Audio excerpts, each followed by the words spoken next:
right, so it is just about start time. Shane starting out with a huge lead on the last day. 16-5 was the ending score for yesterday. So, yeah, if Chip is planning to fight back a little bit, he's got a lot of grinding to do. Long way to go. But I mean, the good thing is they play really fast, so I guess we'll find out. But yeah, it's past the start time, so they'll be starting any second here. Here's Chip coming to rack the balls for day 3.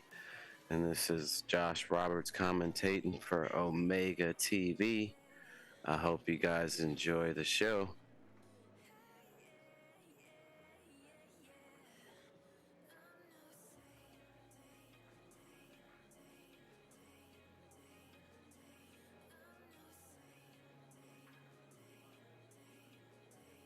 All right, guys. Josh Roberts on commentary here.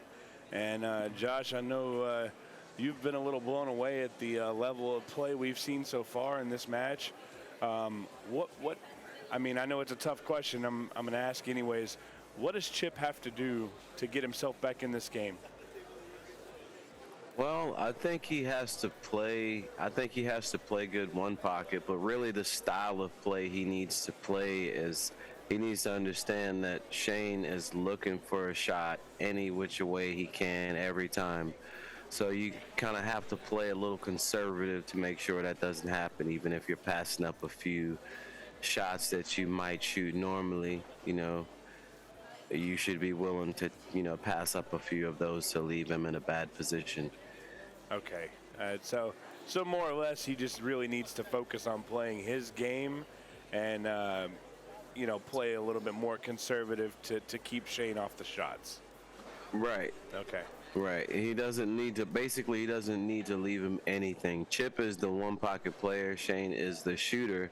And no matter what, every time he's looking to shoot. So you need to go through and take extra measures to make sure that he can't shoot, or at least it's a shot that you want him to shoot. You have to do better at controlling that. And I mean, I know it's a lot easier said than done. We're on the side looking at the game. We're not feeling the pressure like Chip is. So, but that's what I see, is he could tighten up on the shots that he's leaving, take away the selection, make it so it slows the game down. Shane is a stroke player. If he has to play, 10, 15, 20 safeties in a row where it's dank shots and then come with a shot, it might be just a little bit tougher than if he had been running out the previous 4 or 5 racks. You understand? Yeah, so, that makes total sense. Yeah, Chip needs to wind the tempo of the game down real slow, keep him in bad spots, keep him on the rail, keep him behind the pack, on top of balls. Basically, he really needs to lock down the fort. He needs to put the handcuffs on him and hold him down.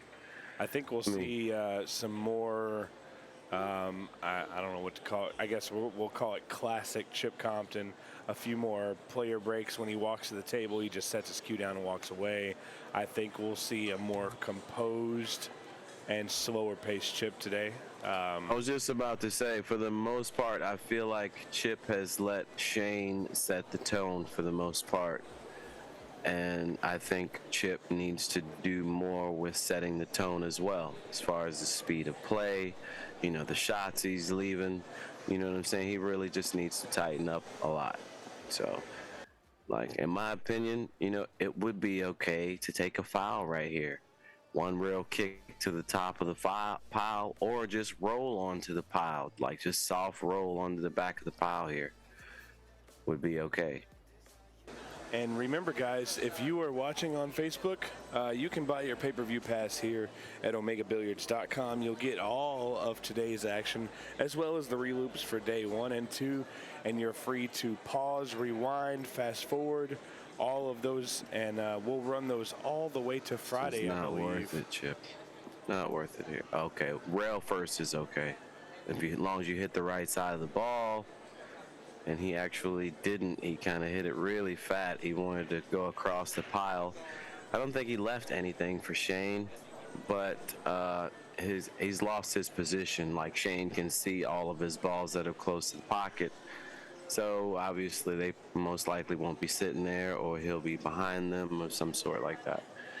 And this is what I meant when I was talking about giving him a lot of opportunity to get out of it when he should have been over on the pile or stuck up somewhere. He's, allowing Shane to think offensively instead of just thinking how to get out of the trap. He should have been in a trap, and instead he's, thinking about trying a three-way combo and slipping behind the balls over there. So I think he just really needs to tighten up on everything, shot selection. What's going to allow him to keep control of the table. That's what you want, really. I mean, I know you still have to run out once you earn a shot, but keeping control means a lot when you have a guy always stuck up, always trying to get out of your trap, versus something like this where you invite him to get out of your trap and basically put you in a trap. All right.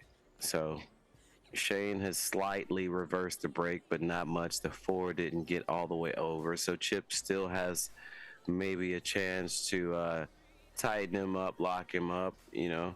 I think maybe he could shoot the five, bank it up table on his side, and try to float his cue ball perfectly behind the four off the tangent line. Just play a perfect tangent line off the five, hit it how you need to hit it to go straight with a little bit of, soft English, and just try to hit to the back of the four. Now, if he can see the four, then that's okay. You shoot it, but it looks like he's behind the four. All right, well, okay, I didn't realize the 8 was that low where he could bank it, so he banked it in, and well, off to the races. So here, I think he should take his time, pick his shots, pay attention to what goes and what doesn't. I think for me, it'd be safe to go ahead and run into the 7 ball here. A little inside English. You put this, move the 7 out of the way of the 12, and you still have the 6 there to save you. All right, so he went the long way. He went all the way up table, so he'll have to either go under the 6 or draw back out above the 6 to get a shot. A little risky there. He opened some balls, but I think he has a clear shot at the 6. So that worked out. So he's got 3 down, the bank plus 2 straight shots. So he needs 5 here. And the 15 does go. I don't believe the 5 passes. The 7 goes, but I mean, you have to get in there. So I'm not sure if he's really straight where he needs to try to draw it, or whether he can go forward 2 rails. I guess we'll see by how he hits it. Oh, he's banking. He's banking this. Okay. Wow, he's banking this ball. Okay, so he's got to be careful here, because the 5 is going to deflect the cue ball, so the 9's still going to be sitting there. He may not move the 9. He may go right past it and leave a shot if this doesn't go. Okay, he did hit it. He hit it perfectly to hit the 9. Good shot. So that works. Okay. Now, I don't know if I'm Shane. I'm looking for a shot to take over and get, right behind the ball immediately. To me, can I get that overhead, Steven, if I could see it? Okay, so he could easily just come off the 7. He could cut the 7 to the right if you're looking at the screen, and go behind that strike ball that's behind Chip in Chip's pocket.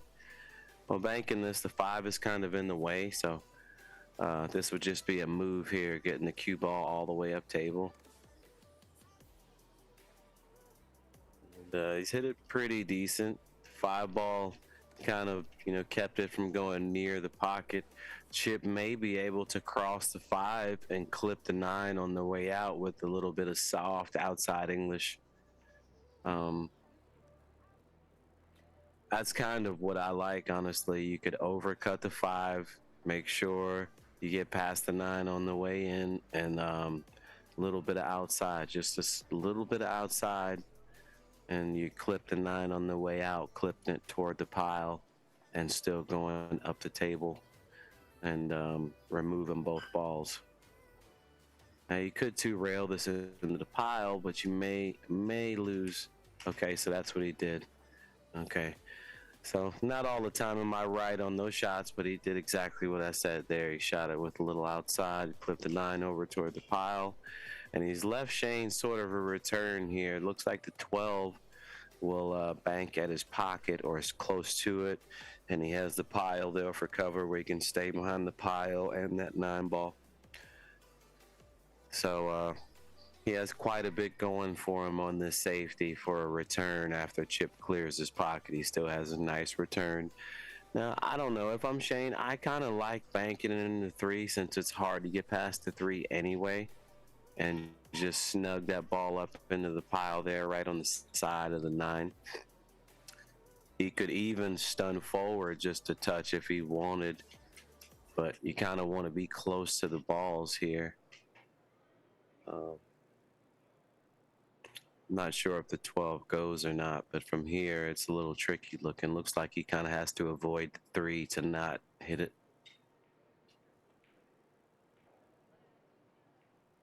Okay, so he stayed behind the pile. He bumped the 9 over, but he didn't leave anything for Chip. But Chip can easily shoot the 9 2 rails on this side and just draw backwards. Now, he could maybe cross this ball at the 7, but I don't think he has a line for that, and he risks letting the cue ball out. I like locking him up here.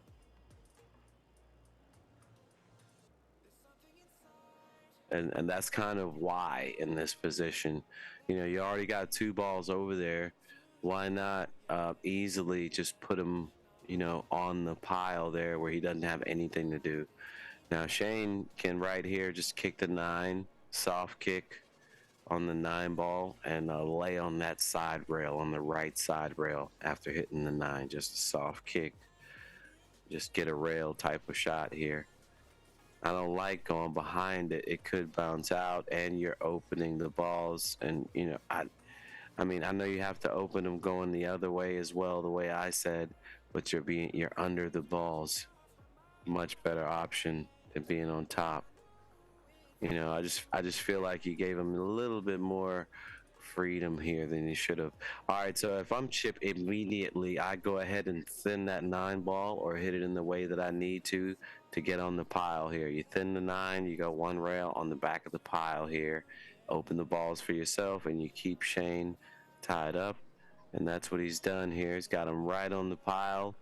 He's opened the balls. Now the 15 and the 7 are laying just a bit funny. The 15 doesn't cut right past the 7. Well, maybe it does, but the 7's a big ball from here. And the 7 is not sitting in the pocket where you can easily shoot a combo. So Shane does have a little bit of cover going up the table. Now, he could kill all of this right now by kicking the 7 in, side rail, and kick the 7 in, and just give up the 7. And here he may scratch. Watch the scratch. Oh, he got the double kiss. Very, very, I won't say lucky. I'll just say fortunate there to get the double kiss on that shot. It's tough to play a double kiss kicking 19 feet. So anyway, if I'm Chip, I might go ahead and just consider thinning the 15, moving it from the 7 because where it is, it's useless at this spot. So move the 15, go on up the table, keep him off the 7, and that's okay. Now, he didn't actually keep him off the 7. He allowed him to be able to kick behind it, so Shane will obviously take that shot. There's nothing else to do here. You just soft kick behind the 7, unless you can shoot straight at it. But I don't like just shooting straight at it because you allow your cue ball to be free. So, yeah, see, that's why I didn't like that, because now Chip can maybe thin the 9, go 2 rails to the back of the pile, keep control. And that's kind of what he needs. That's what he needs to happen, is to keep control. That's what you want. So by him not just taking a soft kick behind the 7, you know, he kind of lost control of the situation just a little.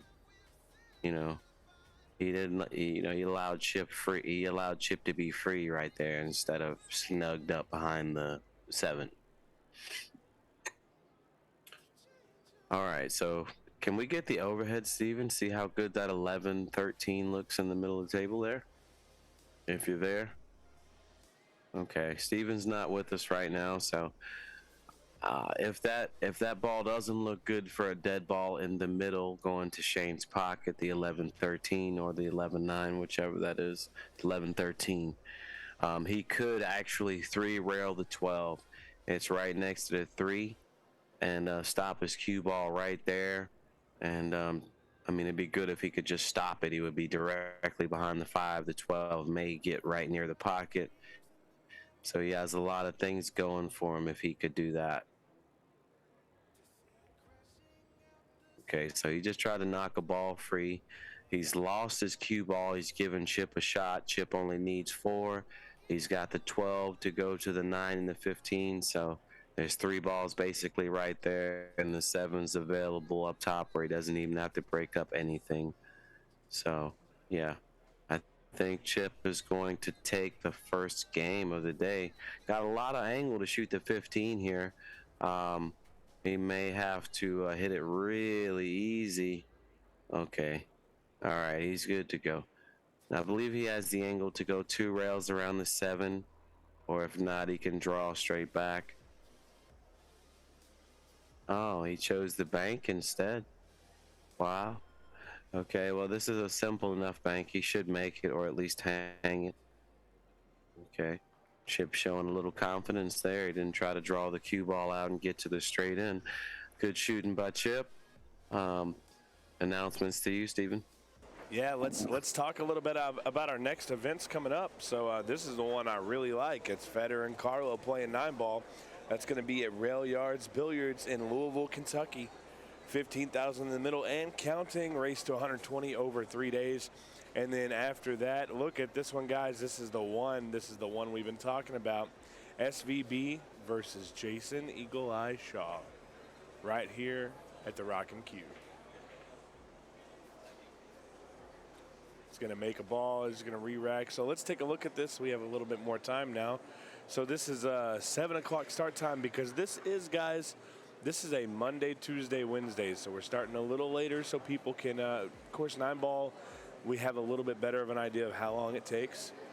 And so we're starting it a little later. For the people who work, they can get off work, come home, eat dinner, relax, and then, you know, the stream will kick off. But it's a race to 120 over 3 days. 9 racked on the spot with a template, and you got a break from the box. So it's going to be an interesting match. And I did get confirmation. Josh Roberts doing expert commentary for all this good 9-ball action. So pretty stoked about that. Sounds good to me. Sounds good to me. All right, so Shane got a decent break, even though a bunch of balls didn't open. He got the 2 sitting right in front of the pocket, the 11 sitting on the bottom rail. Tough to get to either of them, and it's definitely tough to defend. Chip may have to try a 4-rail kick here or a 1-rail kick taking a foul. But to tell you the truth, it lays pretty good for the 4-rail kick, and the 1-rail kick is really risky because the 2 balls sitting so close to the pocket. It's a pretty big ball to scratch off of almost no matter how you hit it. So I think we might see Chip attempt a 4-rail kick. See, he's already pointing at it. He's going to shoot on the 3-rail angle and hit the 4th rail on and go into the back of the 2 here.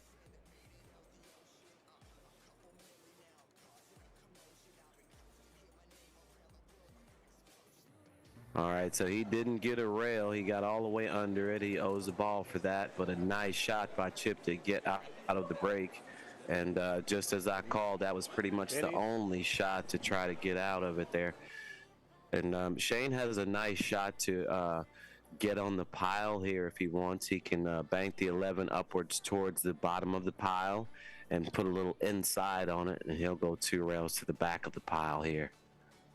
Oh, okay. He was able to 1-rail it and still go to the back. Didn't quite get all the way to the pile. He left Chip a shot to kick the 11 out.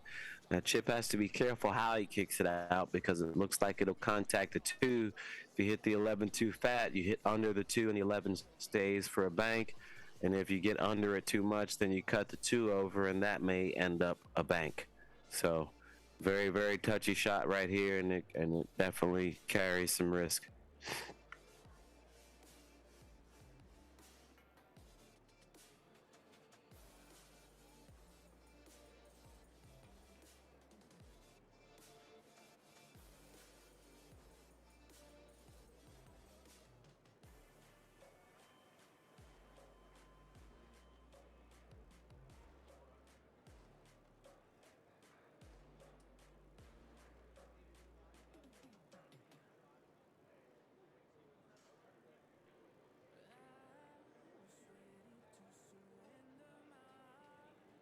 All right, sorry about that. I looked away for just a second. Looks like Shane banked one in and hung it up. And Chip will have no choice but to give that to him. But if I'm Chip, wait a minute, is he banking at something here? Okay, he's going onto the pile. Nothing wrong with that. That was the shot I was going to choose. It almost looked like he was hitting those balls, though. So Shane with the float stroke, just going to try to move this ball and attempt to get a rail.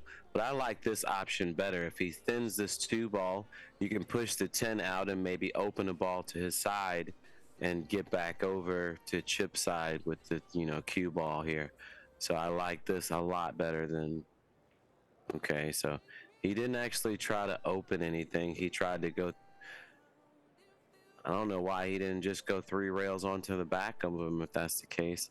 He maybe left Chip a bank on this ball here. And if he has, Chip will certainly shoot it.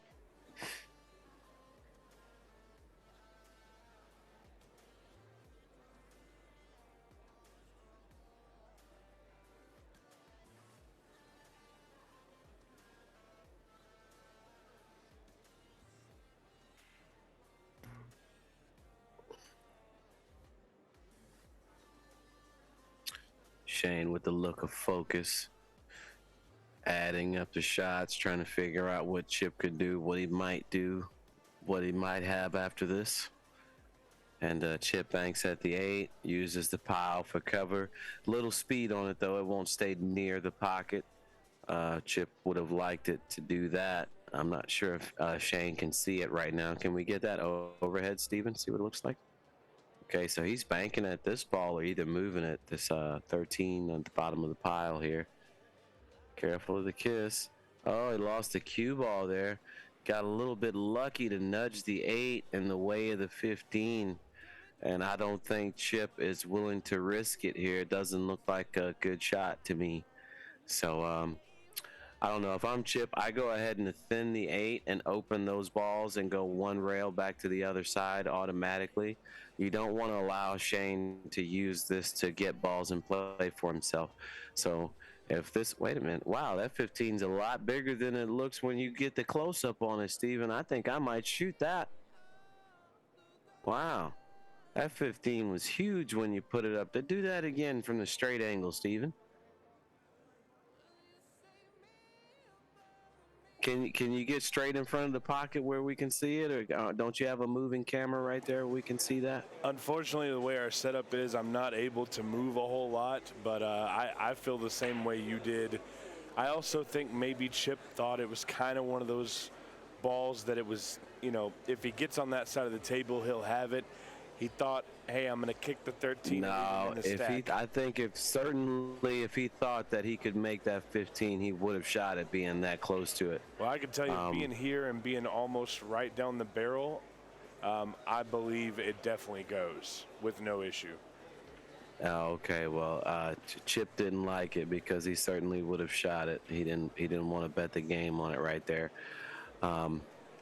That's our next order of business. You need to get you one of those cameras where you can actually walk around and take a look real quick and, show the viewers if you need to hit the button and switch over. Wouldn't that be cool? I think that's a pretty good idea. We've got some stuff we're kicking around trying to get a mobile cameraman, wireless cameraman. Oh, wow. Chip cut that ball in. Yeah, he did. That was sick. We're in the process of it, but again, it's manpower, more hours, stuff like that, and so we're working on it, Josh. We're hoping we can have a mobile cameraman for our next big tournament. Okay, so Chip's shooting at it right here. So you're right, it did go, and he just didn't want to mess with it right then. That is weird that he did not shoot it being straight on it, but he was comfortable with it from there. And I know cutting across it kind of gives it that forward angle going towards the rail. When you get to cut it that way, it kind of gives it that twist that you need. But I was just really surprised to see him not shoot it, and it went that easily. All right, so Chip has made a couple of balls and trying to make this next one, and he wants to come all the way over and lay on the rail to bank the one that's on Shane's side here. If not one, then 2 rails. and it looks like he can go one rail and draw back down to the pile. He has to be careful not to bump anything. You don't want to bump the 10 and make the 12 go here. And that's what he's done. And that's what he's, okay, no, he floated onto it. He's smart enough to just hold it. So good shot by Chip. He went ahead and held the cue ball, and he's done nicely putting the 1 over there as a threat.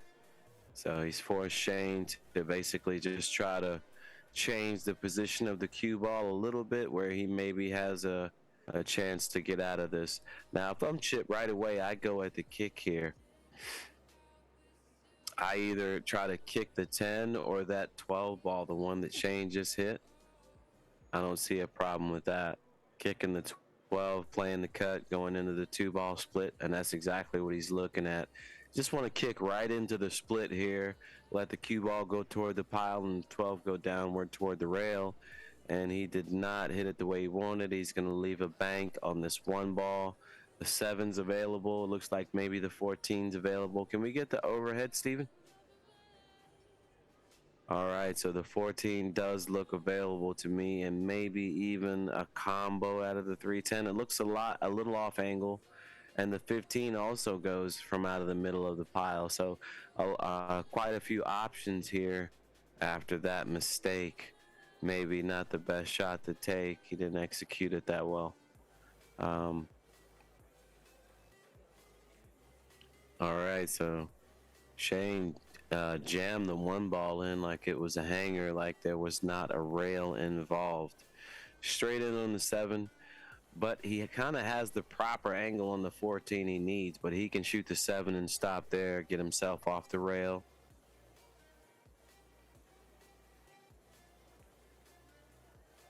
Oh, okay. He had angle. He had more angle than I thought. He may end up hitting this with some inside English is what I like. You go ahead and bump the 14 over while slowing the speed of the cue ball, and that should help out a lot. You rearrange the furniture just a bit. Okay, so he chose not to do that. He just shot at it and hung the ball in his hole. And Chip has a choice. He can shoot at this 14-1 rail, or he can just kick this ball in that Shane made, and it'll be a 4-3 ball count and battling for position. Which, I mean, honestly, if I'm Chip, I go ahead and do the damage control here. You kick this ball in, and you give him that, and you guys battle it out. It's only 1 ball difference. Not a big lead or anything from here. Oh, that's a mistake. He missed the kick. He missed the kick. What a huge mistake there. And that's not even going to block the 14 ball that goes. I wouldn't be surprised to see Shane thin this ball. You go under the 14, hit the side rail and back towards it, and that should give you the shot on the 14, I think. And the 1 ball could possibly be dead. Can we get that overhead one more time, Steven? After that ball's been spotted. Okay, that's the 5 ball, and it is not dead, but the 14 certainly goes. So if I'm Shane, I'm either cutting this ball real thin to go to the 14, or I'm going to shoot it straight on and draw it back over there.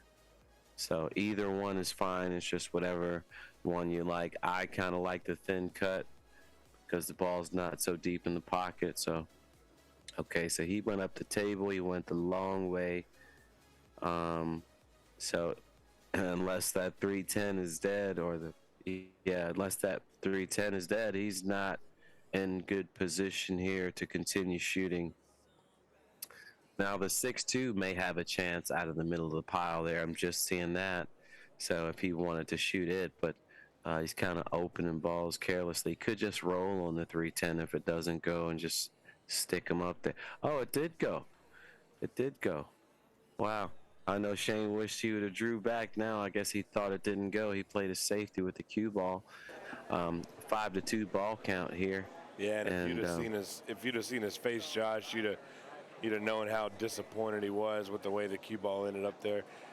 Sorry to cut you off, guys. Don't forget, this is the last rack before we go to strictly pay-per-view. Go ahead, Josh. I was going to say that I don't think it was quite the way the cue ball ended up is why he was disappointed. He didn't expect the ball to go. He thought it to hang up. That's why he didn't draw it back and play position. He didn't realize it would go. Yeah, that makes more He sense. wanted to lock the cue ball up, and the ball went in. So he's like, oh, man, I made the ball. He didn't want to make the ball right there. He didn't think it would go. I got you. But, Right. yeah, guys, this is the last match or last rack before we go to pay-per-view. Make sure you go get that pay-per-view pass. We do offer the reloop. You can fast forward, pause, and rewind all on the reloop. We'll have that up until Friday, day 1, day 2, and, of course, our final day, which is happening right now, all available through the reloop. All you got to do is go to omegabilliards.com, purchase your pay-per-view pass. We will be going off of Facebook and YouTube at the end of this rack. All right, so Shane going ahead and shooting the bank on this ball. Just going to go ahead and play to make it, and he did. And just giving himself another ball. Might as well take the one that's out there. Now, if I'm Shane, immediately I go right to the 4, and I play to shoot it right into the 14, let the 2-ball bank up into the pile off the rail. Not with any speed, just softly with control, and you leave the cue ball in the bottom rail. That's what I like. He could play aggressively and try to bump something over, but he's got a huge ball lead. If I'm Shane, I kind of want to get a couple of balls out of play where the game is not in jeopardy if Chip happens to make a good shot. If he happens to make a good shot with all the balls in play in this position, he could, give up a shot to lose the game. That's how you lose when all the balls are in play and you give up a shot. So right here, I'm certainly going to try to play safe, start getting the balls out of play 2 or 3 at a time if I could, and not leave Chip a shot. It's the key here. Now, he could actually shoot into the 9-15 and let his cue ball come right off the 4, should force it over to the side rail with a little bit of top outside and get down to the bottom and bank in the 5-ball up towards the side pocket area. Now, he may be shooting at the 6-ball in the pocket. I really don't like that. It doesn't have to go well. See, if that ball would have come down just a little short. Matter of fact, this ball is bankable. But I'm just saying, if it was a little bit shorter, Chip would have had a straight in bank, and he still may make this one. But, that's basically why I was talking about getting the balls out of play, because of this position right here. If he happens to make one and breaks them up, he can get all the way out.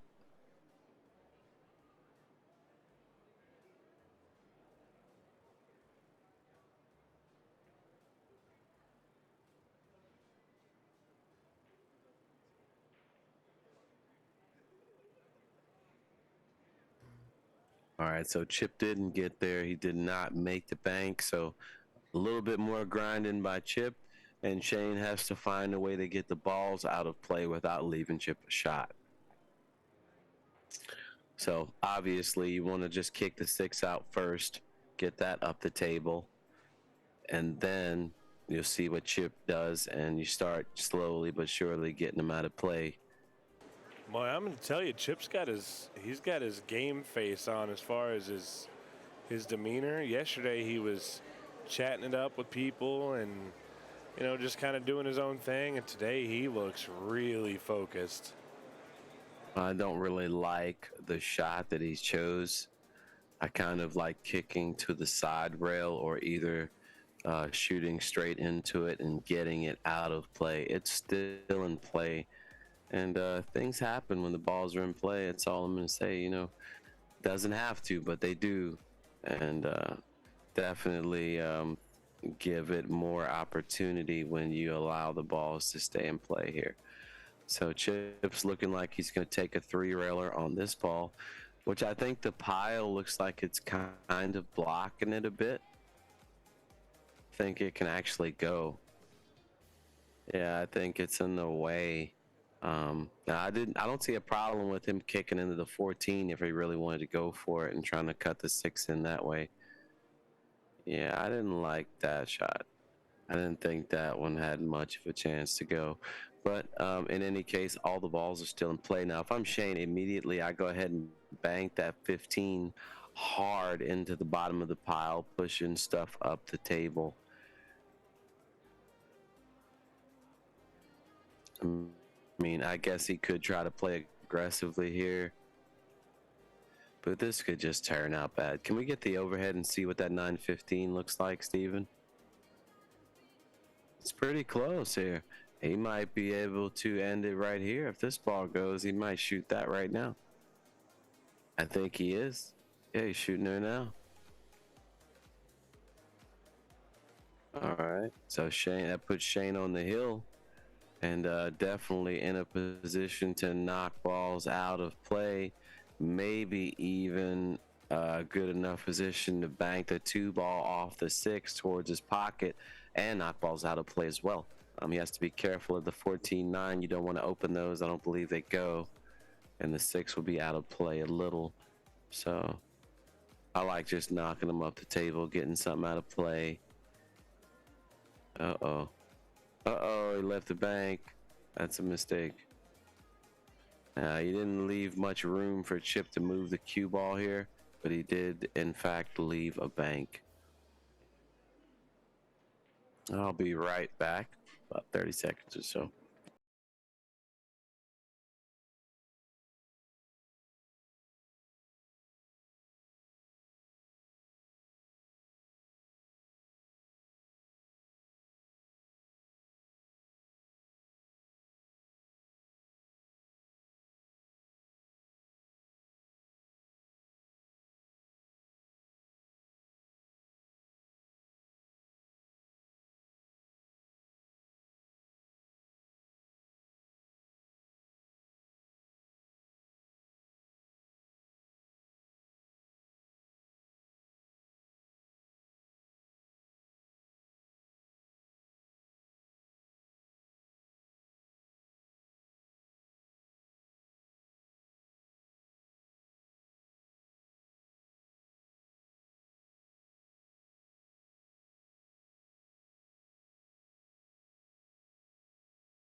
He's looking like he wants to do something aggressive, but I really don't like that at all. I think he should just kick the 9. He's looking like he wants to try to bank the 8 or do something with the 8. And I think he's going to get the short end of the stick messing with the 8.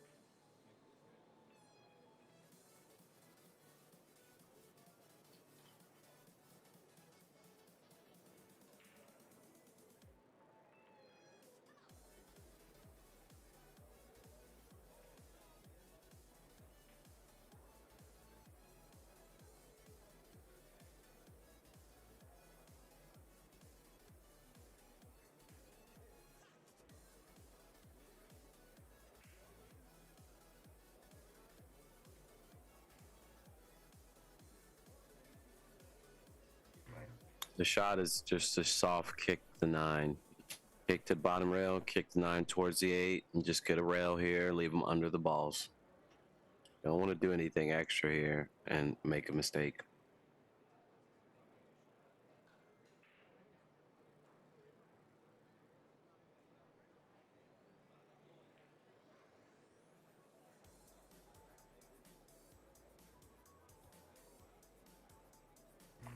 He kind of got away with it, but I don't see where he did any more than what I was saying. Matter of fact, he left him out a lot more, where Chip has a few more options to shoot here. So it looks like he's maybe looking at the 15, which I don't like because the 14's out. I think Chip should either thin the 10 ball, thin the 10 or the 6, whichever one he has to, and get on the pile.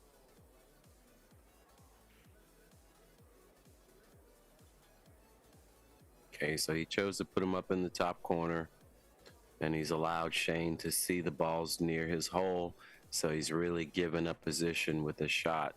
That's why I like getting on the pile. You know, you don't give up any position.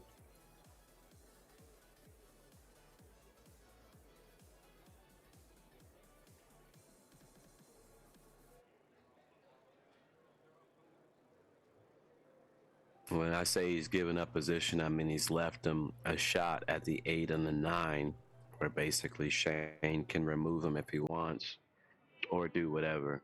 You want to try to keep him from doing stuff like that to hurt your position. So he's hurt his position a little bit.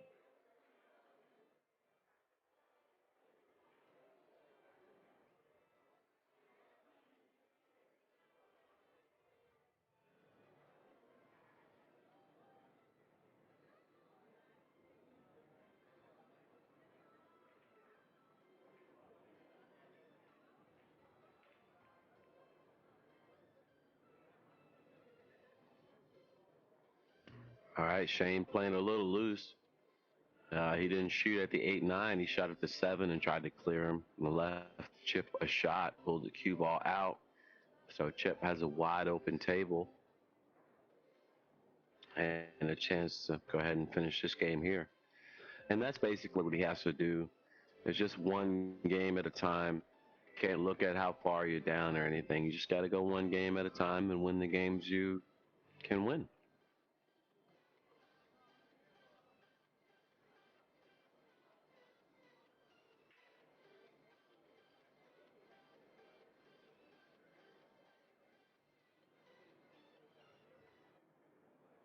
Great on the 7.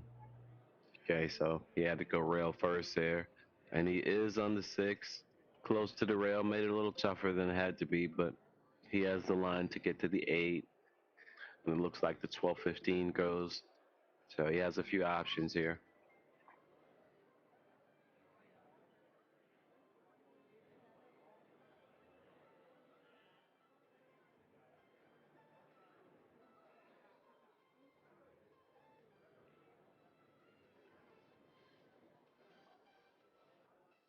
He bumped the 8. Definitely didn't want to do that. But he still has a shot on it. Now, if I'm Tripped, I don't know. I kind of like to use the 14 here and just draw into the side of it and use it to hold rather than going through the gap. See what he does. Okay, he went through the gap and went around. Very nice shot by Chip. Beautiful shot.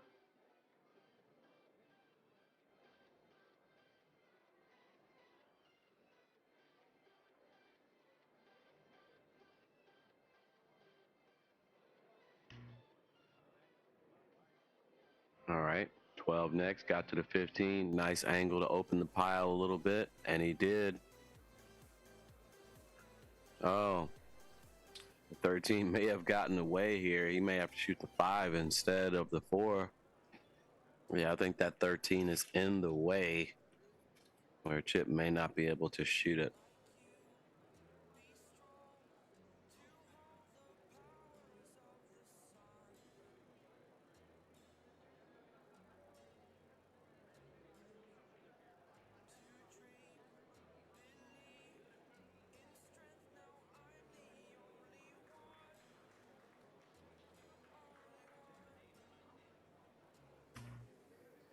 Very nice shot by Chip, threading the needle.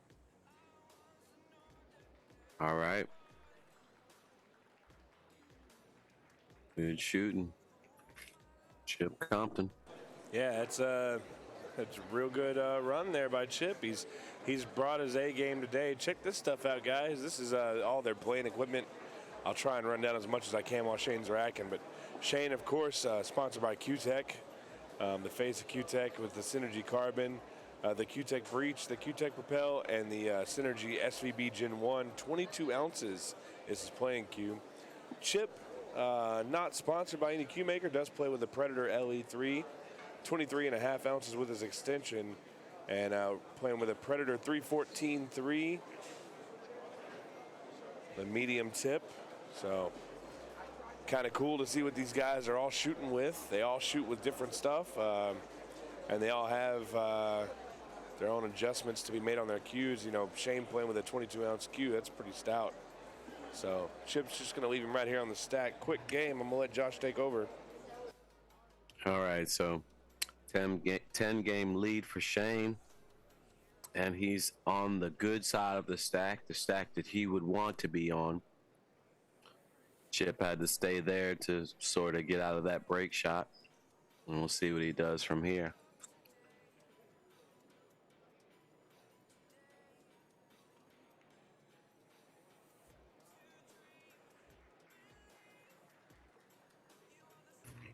Well, that's definitely an answer for you. He banked that ball straight in like it had eyes on it. Only 2 out in the open right now. The 1 ball sitting up by the side pocket, and then the 4 by the corner. I don't know. If I'm Shane, I may go ahead and shoot this 4 ball right now and try to open the pile and split them up, get a shot out of this. But he may have something different in mind. I don't like the 1 ball here. Easily missable, and I want to get the balls I can get, so I'm going to shoot the 4. Then again, I don't shoot like Shane, so.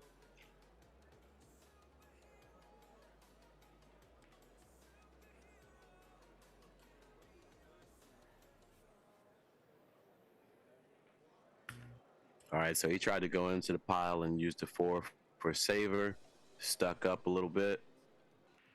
Now, the bank on the 9 may be available, but I don't know. I think if I'm Shane, I would be trying to hold the 4.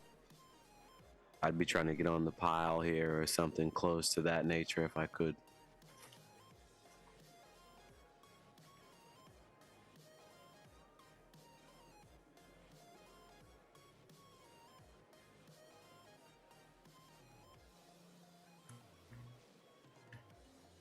Well, you let him see the 4 ball, so that's not good. Chip could actually shoot this 4 ball with a lot of inside spin and go 2 rails into the pile and bury him, banking the 4 up the table, 2 rails with a cue ball into the pile.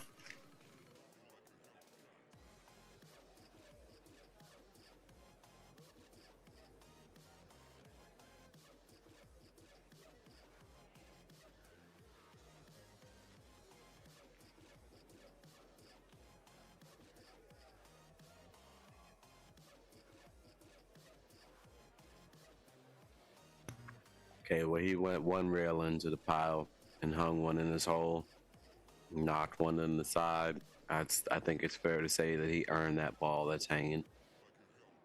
Nothing in the pile for Shane. He'll just have to give this ball up and defend a little bit. Nothing else sitting there for him.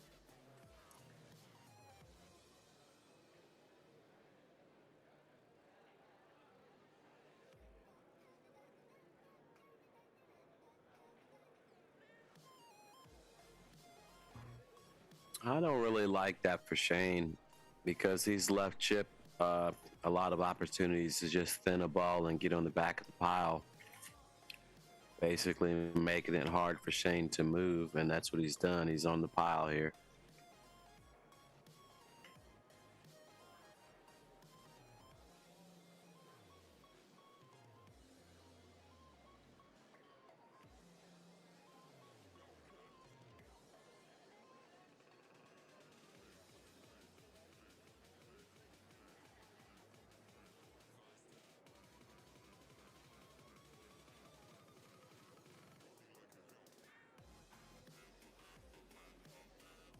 Chip can bank at this 10 ball and slide over to the other side of the pile and maybe get a shot on the 2 or something if he makes it. Definitely has a shot at the 10 ball here.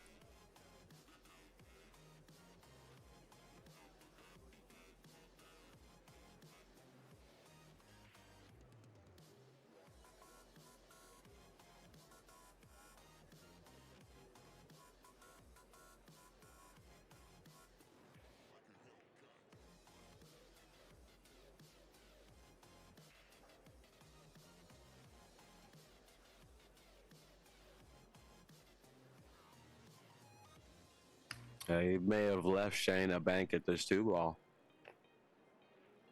Can we get the overhead and see what it looks like? It's pretty close to a kiss angle, but I think he can beat it pretty easily. Oh yeah, he beat that easily. Made the bank.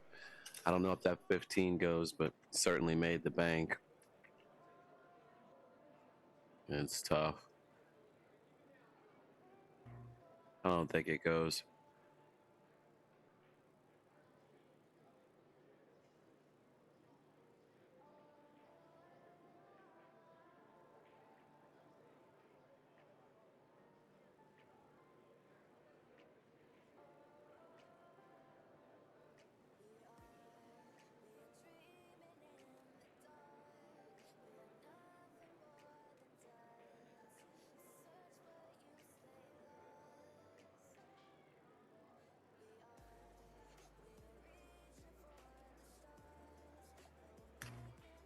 So Shane just went ahead and banked into the pile and opened up a few to his side. Possibly left a 9 ball cut, and it looks to me free where he can shoot this and draw his cue ball to the side rail and down below the pile and basically get safe. Looks like a free poke at it.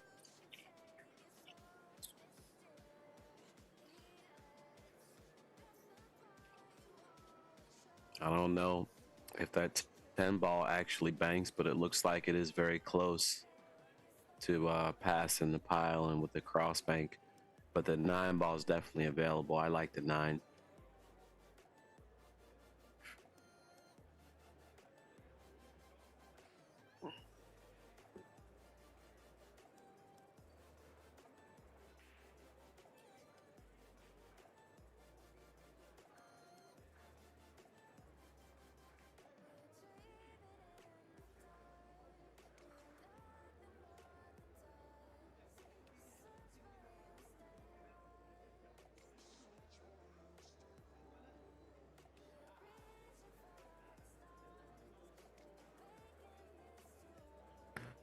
All right, so Chip went ahead and moved the 6 and left Shane on the bottom rail. That's not bad. That'll hold him down.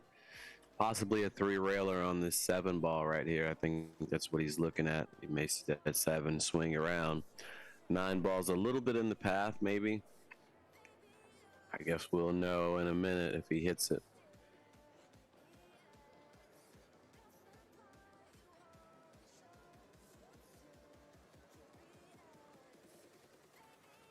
Now the 6 ball might sit a little bit better for the 3 railer. It looks like it goes right around the 7 to me. I don't know. Could be wrong.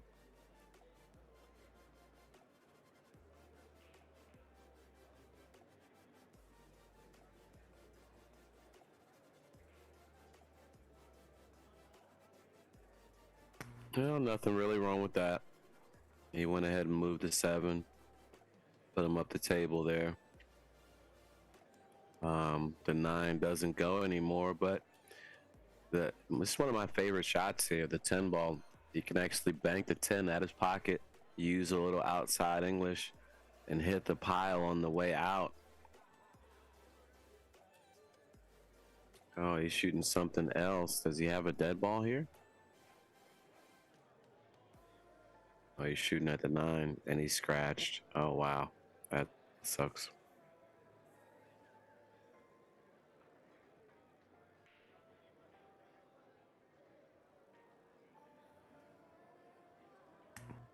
So Shane working with ball in hand, 2 balls on his side, and nothing really open in the pile. Looks like the 9 ball does bank though, so Chip's in some trouble here.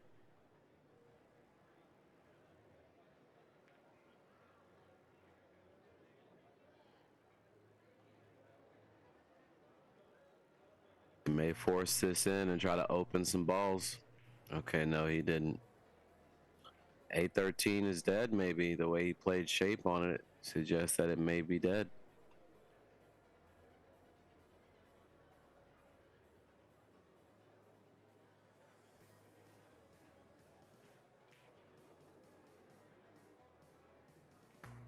And it was. Playing for 3 now. They may not have opened all the way. I don't think he can make that 3 ball. Looks like the 11's just slightly in the way. So, I don't know. If I'm Shane, I go ahead and move that 9 ball. Or maybe try to move the 15 and the 12 and stay behind the 9. That way you defend the 8.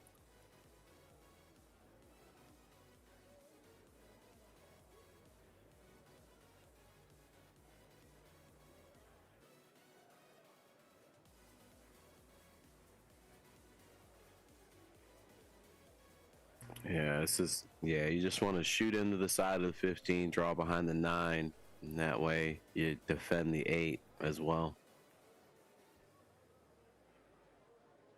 Nice shot. He almost fell a little short there.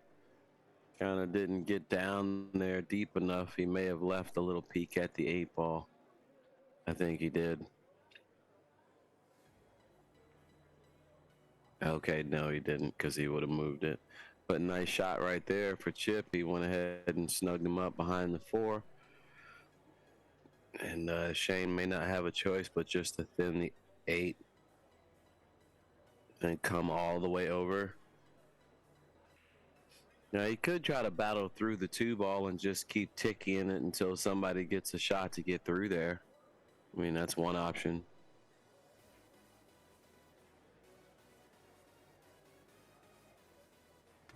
Definitely a bad spot for Shane.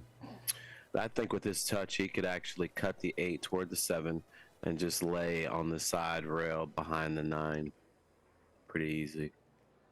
Just focus on laying on the rail, really.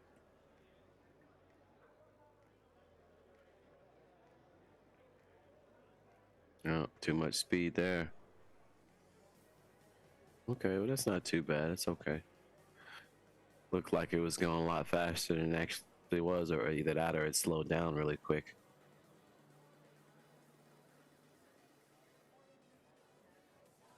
I think Chip's taking his player break, so I'm just going to put my headphones down and take a break with him. Oh, no, he's not. There he is. Never mind. Sorry about that.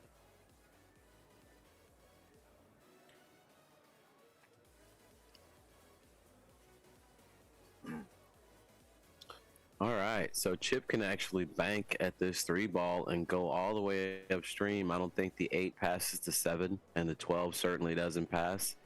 So he could have actually went all the way up the table there and shot at that, try to make something happen.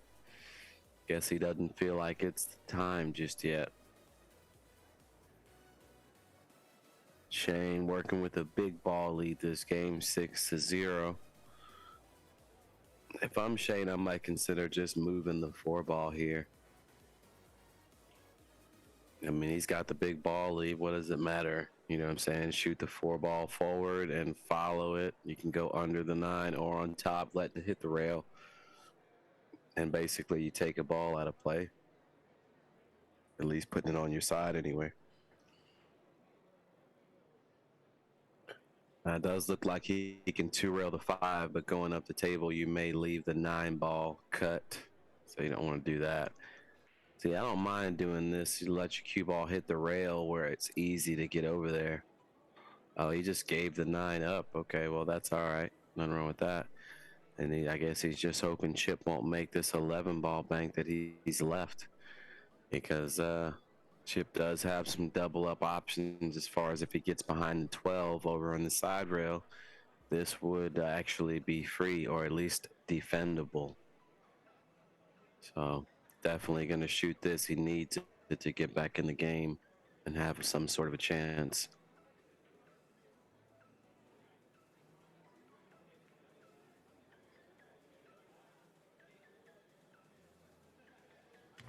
All right, well, he overcut it just a little bit, just trying to ensure that he used that 12 as a double up. Shane will easily be able to get it out with a little bit of a cross bank or a 3-railing it out straight, however he wants to do it. Uh-oh, he lost the cue ball trying it that way. He lost the cue ball. Chip gets a shot. Okay, so he may have to back cut the 5 first. I think that's more comfortable than leaning over the table on the 15, but at this point, he's got the longer stick, so either one of them is probably okay for him. Doesn't matter. I'm sure he's happy just to get a shot. Now, should he be greedy and try to go into the 7-5 or 7-3 area? I don't think so. I think he should get the ones that are out there first, and then maybe go try to get a bang shot on one of those balls or something. I do not like trying to open those balls from here. That's why you left yourself with a tough shot. And I mean, although he's obviously still going to shoot it, this wouldn't have been my second choice of a shot from here.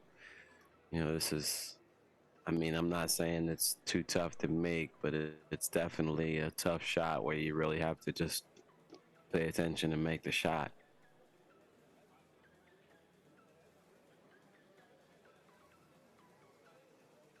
He's done that. Nice shot by Chip. Very far away from the 11 ball. And I don't like the 4 ball. You're going the wrong way with the cue ball. I think the 11 ball is the best option. He can go 2 rails over towards the 3. And if he doesn't get hooked behind one of those balls to have a shot there, he could actually draw it too. But okay, so that's what he did, but he got hooked. He doesn't have a bank on the 7 though, and it's perfect. He can stay right there behind the balls. And even if he can't cut it enough to actually bank at it, I would still hit it in such a way where I'm staying right behind that 12 and 8. So this is a lockup shot right here. You don't want to let your cue ball out and go for this all the way. You want to hit it to what it allows you to do, is staying behind those balls like that. Exactly. Now, he didn't quite hit it hard enough to stay all the way near the pocket. Shane will be able to get out of this with, he could thin the 8 or stop on the top of the 8 using the 12. He's got a few options to get out of this.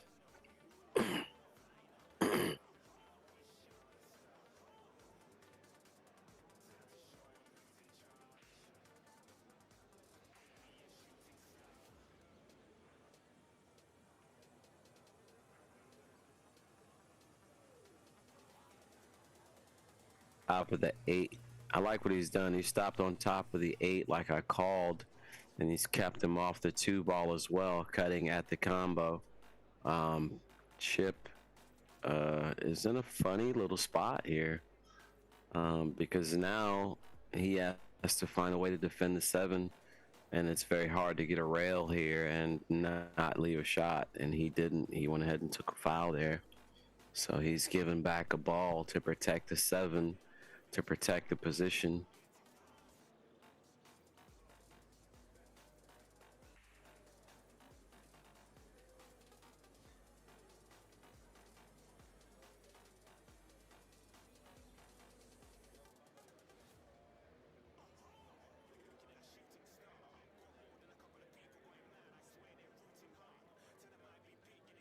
Tell you what, Shane may not have much choice, but just to thin the 8 and try to get on the bottom rail and hope Chip doesn't make a bank.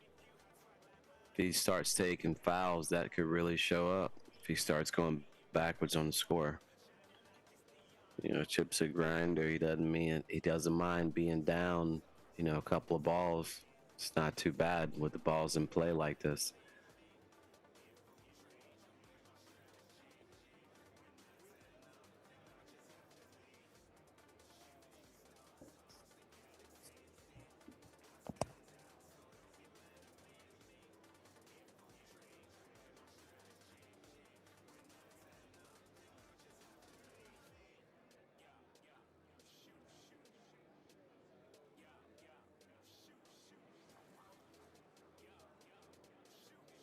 I don't see it as a bad idea if he wants to actually kick at a ball to just kick at the 7-2 rails. Oh, he's trying to leave him on top of the ball. Looks like the table rolled off a bit. Um, but he's dead straight on the 7, so he can only get the 1. So Chip will just have to bear down and roll this in.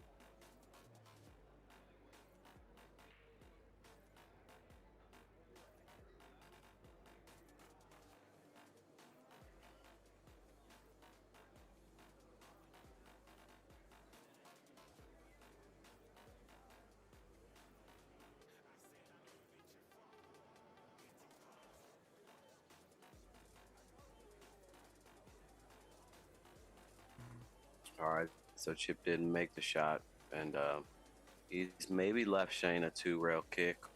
I don't know, but he's got a big ball lead. I would just go ahead and just get this out and take over position here, like that.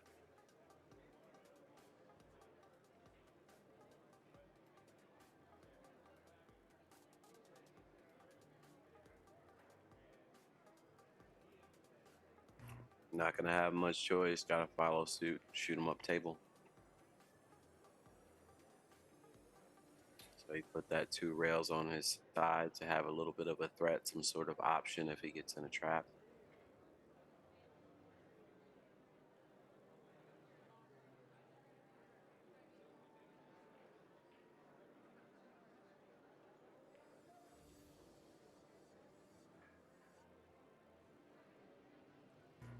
Shane, amazingly, trying to keep the balls in play. Don't really understand that it doesn't benefit him at this point.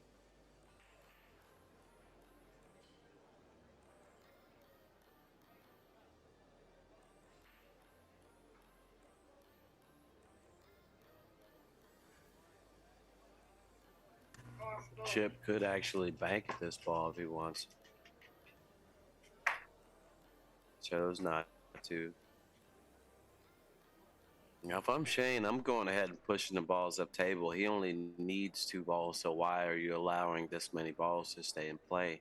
That's how I think about it anyway. All right, so that's better.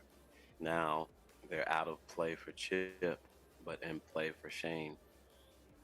And you still have the 3 in the middle of the table to contend with, so you definitely want to limit Chip's ability to win the game, and that means getting the balls out of play when you have a decent ball lead. Just moving these up table. Well, Chip doesn't mind that one going. It stays in play. Didn't really waste a shot. It's still in play. Shane should be knocking them all out of play. I would shoot the 3 into the 11, knock them all up table right here.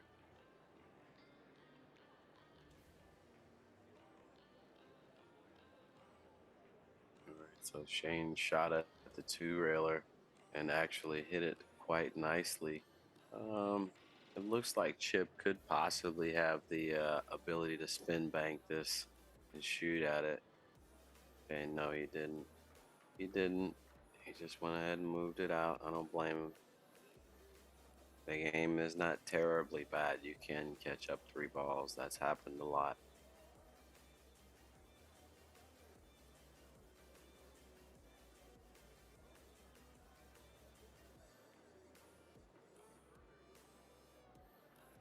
Nothing wrong with that shot. Shane is still trying to keep balls in play. He's basically helping Chip. Um, if I were Chip, I would have had to bank the 7, push the ball over to my side.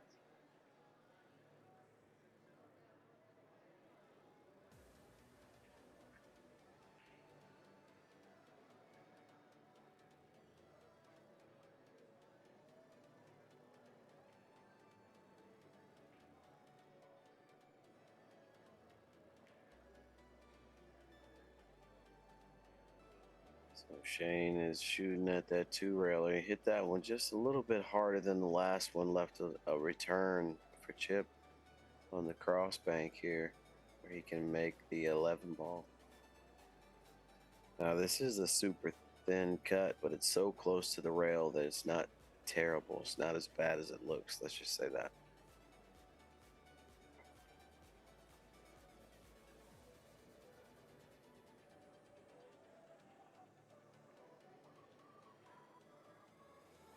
All right, well, not a bad shot there. You just kicked it out instead of shooting at it. And I guess you have to be mindful about letting your cue ball go. You don't want to leave a guy in easy shots. So.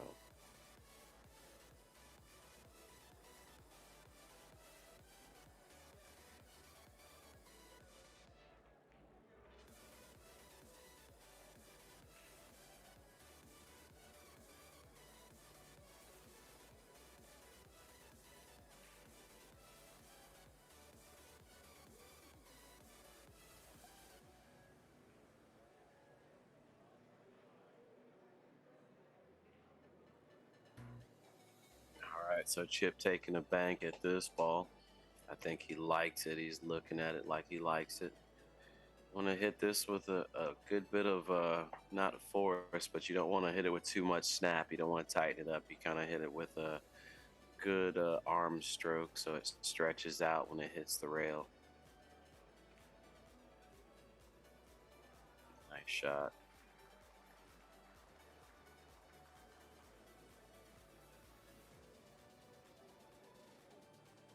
I really don't like Chip shooting here. I like him thinning the 7 ball and coming back around 2 rails down the table here.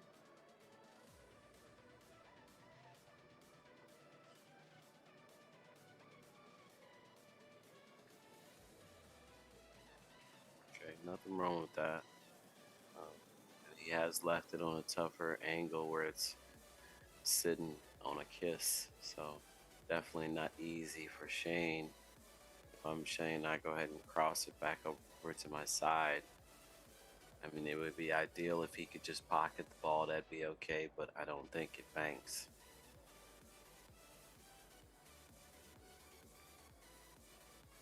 And he didn't pocket the ball. Ooh, it's gonna leave Chip a little bit of a shot here. He's got to cut down the rail. And Chip has to decide whether he wants to bet the whole game on this or just take the ball, because it does lay decent position to go ahead and get to the 3. But if he goes over there, he will be giving up a shot on the 7 or 8.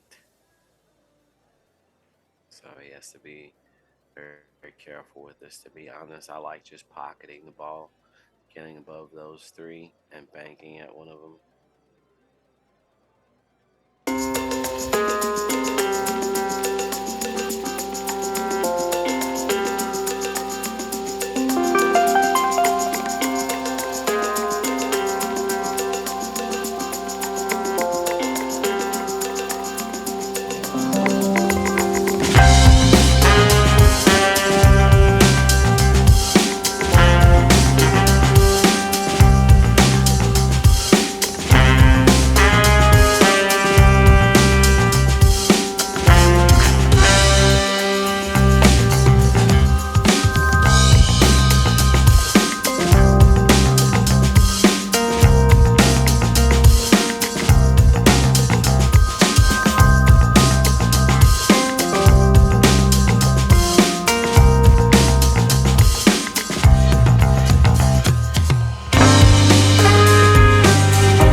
what a shot that was. We're going to take a look at that here in just a minute. Not sure. Not sure what happened there. Josh, double check your mute button, brother. Haven't heard from you in a minute. But again, once again, a great shot by Chip Compton there to make the ball count 6-6.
Wow. I've been watching the last few shots while I'm eating, and Chip got a couple of opportunities to win the game. This is the second opportunity to steal this game. So he would like to be able to just make this 12, and the 3 ball is there. So I would let my cue ball go right back towards that corner. You might get lucky enough to make the 3 where you're winning off of this shot. And he does. He makes the ball, and he's got this spot shot to steal the game, even after missing that last one, being close to it. So huge shot right here by Chip.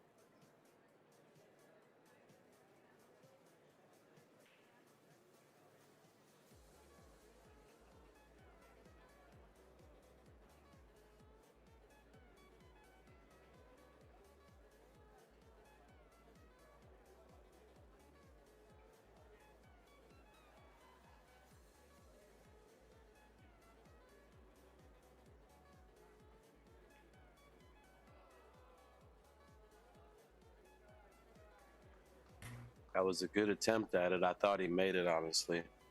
All right, so they're battling for this 1 ball now.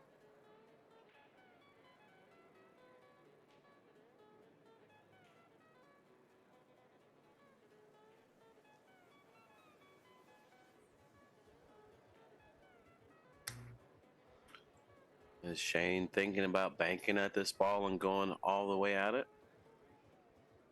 Only problem with this shot is you have to basically avoid all the pockets. Your cue ball is going to be going a little faster.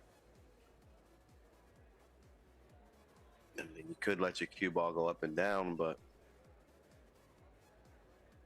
I never liked losing the cue ball that way. And if you go to the side rail and towards the corner, then you're flirting with 2 pockets. So I'm not sure that I'm in love with this shot at all.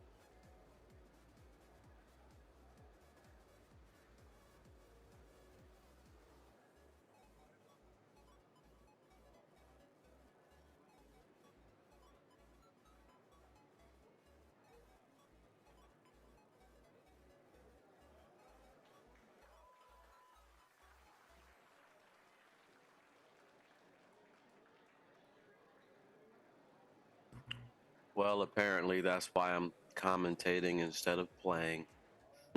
Great shot by Shane Van Boening.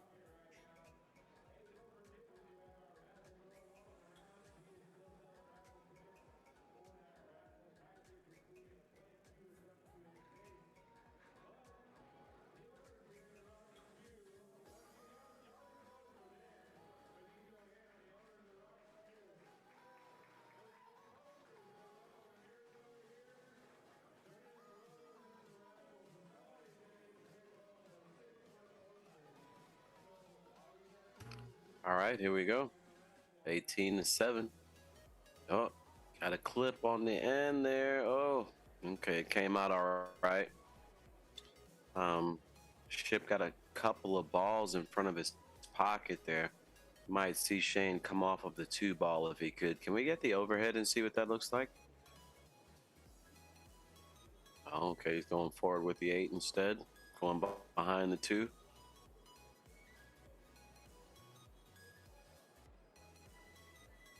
Would have liked to have been a little bit closer to it, but that's okay. And that's the 4 ball, not the 2.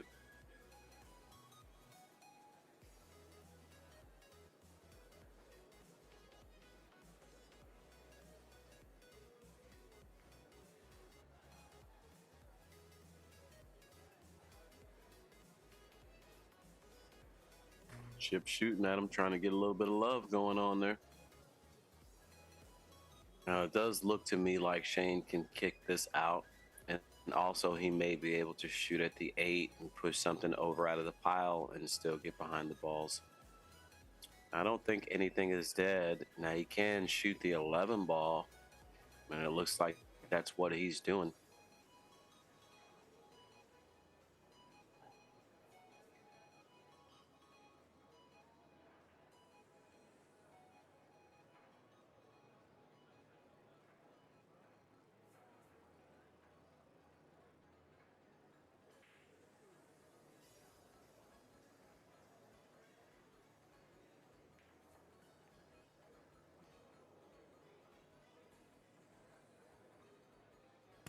Wow, what a terrible roll for Shane there. Shot that ball in, hit the side of the ball, and clipped on the 2 balls that are by his pocket and scratched. Wow, that's a terrible roll for Shane.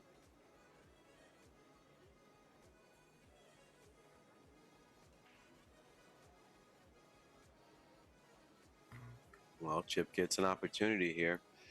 7 ball will go. I'm not sure if the 15 passes the 12 or not. We need the overhead for that. But certainly 5 balls go. Okay, the 15 doesn't pass the 12, but the 12 does go.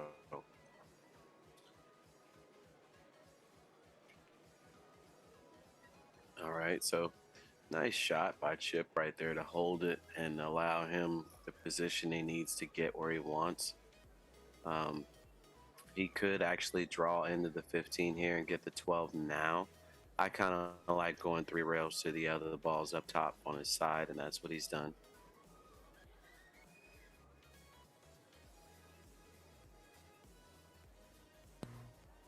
Eight first. Should shoot the 8 first. Well, he was straight enough where he could come back to the 8, so that's what he's done.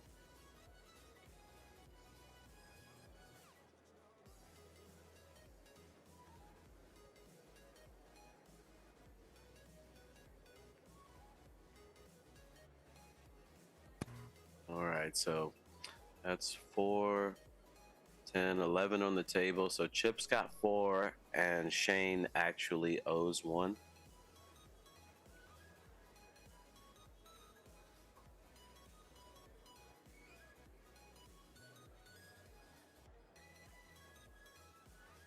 All right, so that's 6 for Chip now. Chip playing for 2 balls here. Shane owes 1.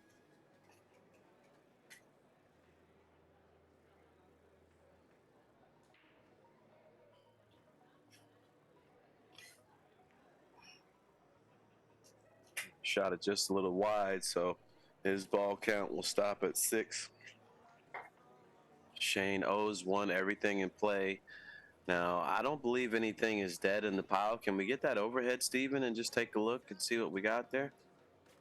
Okay, so he's looking at the 1, 9, 13 out of the middle of the pile. I'm not sure that I like it. I mean, it looks like you have to hit it exactly perfect. And it looks like you'd still have to have some outside English on the ball that's striking the 11 ball, that is, I think. I don't know. I don't like it. It's just, it's a tall order. Yeah, I knew I didn't like that. Okay, so Chip may have a bank on this 3 ball, and if he doesn't, he can certainly defend and start moving balls out of play. So it's all in what he has right here. Okay, so he went that way. So obviously he's going to go ahead and neutralize Shane's position, try to take away any opportunity to run balls, which is what he should do.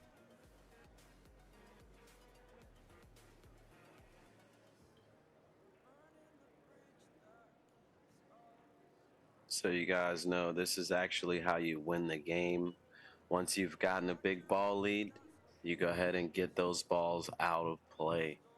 So I don't know why Ship is going that way. He can go ahead and move the 15 and draw backwards and keep him there.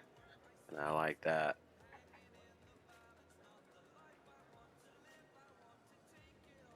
Nice shot. He wants to take away all options to shoot, getting them out of there 1 ball at a time. And Shane wants to neutralize that, so he's going to keep him behind this ball, under rather. That way he can't knock balls up and out of play.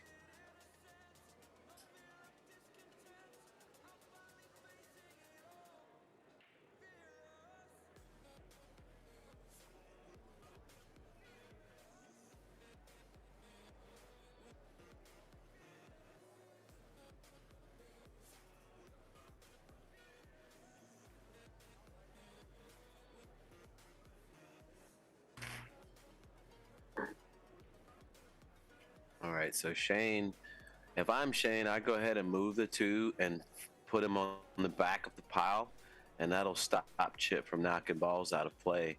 I mean, you still have to knock one out of play yourself to get that, but you protect the remaining 6 that are near the spot. You know what I mean? So I think definitely don't like this. He's kept Chip from moving balls out of play, but I think he left him a shot on the 2 ball. And obviously Chip probably won't shoot it because, you know, of the risk you're taking by taking a chance at it. And you don't have to sell out, but you could sell out, especially if you don't make it. So very, very touchy kind of shot here, because the whole time you're thinking don't miss, you don't want to sell out, you know. And he hits it good. Look at that, bumps the wrong side of the pile. Boy, he had to hit that one good, or it was curtains.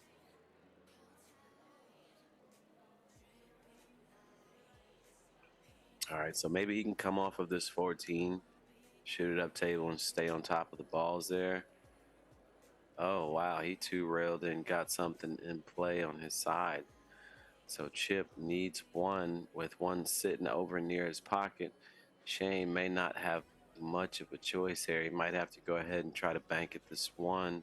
It's either that or 2-rail kick the 14. Not many options for Shane.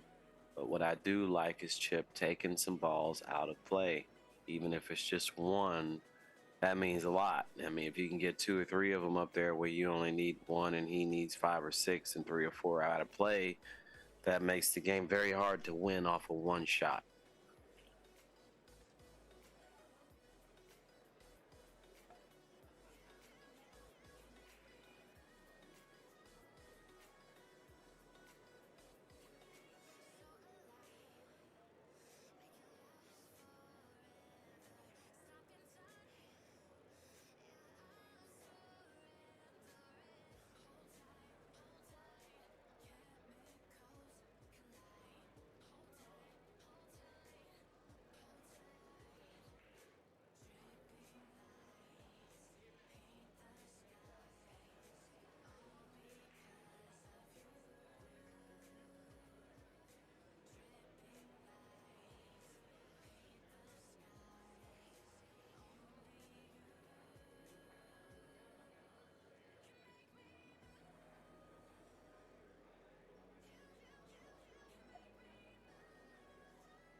All right, so still choosing what to shoot here. He's looking like he wants to shoot the 9 off the side of the 11, and it'll also clip the 3 and maybe go towards the pocket.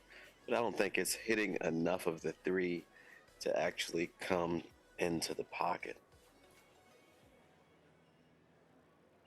I think it's hitting the bottom rail, gonna hit the 3 just a bit too thin, just like that. All right, so he's giving up that game. Chip has now brought it back to a 10-game lead, 18-8. And Magic's giving up some announcements. Yeah, absolutely. I just want to touch base on this again. These next 2 events that we have coming up, going to be an absolute banger on both sides of it. I can't even stress how excited I am for a little bit of 9-ball action with Federer and Carlo, and then turning right around and literally, I think it's it's a month exactly, almost to the day. We're going to be back here in Harlingen for Jason Shaw and Shane Van Boening. So lots of good stuff coming up. Definitely don't want to miss it. Ooh, uh-oh. So a little bit of a looser rack for Shane. Usually when only 1 or 2 balls pop out, it was a nice crevice in there somewhere that allowed that, where you could hit the rack like that and only a couple balls pop out. But in any case, not a terrible break for Shane. Chip will hit this. Okay, he hit it soft. He chose to hit it soft. But he could have actually went a little more aggressive if he wanted to and kick deep under it with some inside English and go toward the pile. But the 11 was sitting there, so.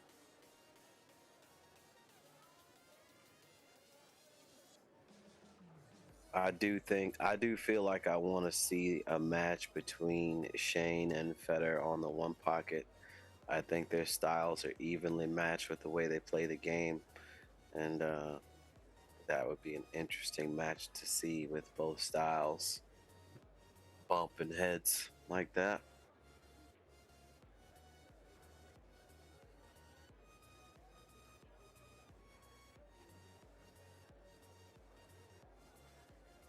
All right, so Shane just looking to open the balls a little and get on the side.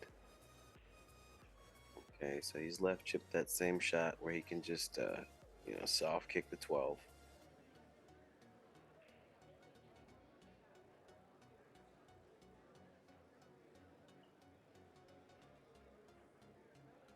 Okay, so he wasn't comfortable with that. He just thinned the 6 ball and got to the rail there.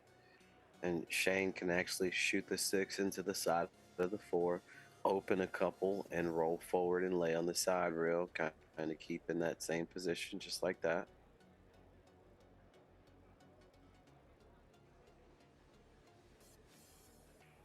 All right, there's the 1 rail kick again. Shane will thin the 12, go back to the back of the pile, making that kick just a bit harder. Good shot. Chip can now come off the 4 ball if he wants. That's what I like. It'll open the 4.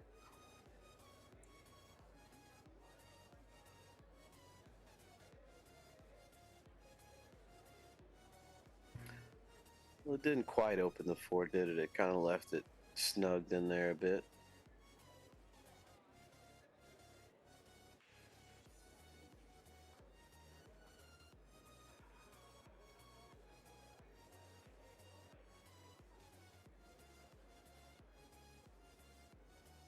You shooting the 1 railer on the 1 ball here? Yeah, that's what he did. And he almost hit it good. He almost hung the 12 ball, but he's left Chip a little bit of air where he looks like he can get under that, kick the 12 out if he wants.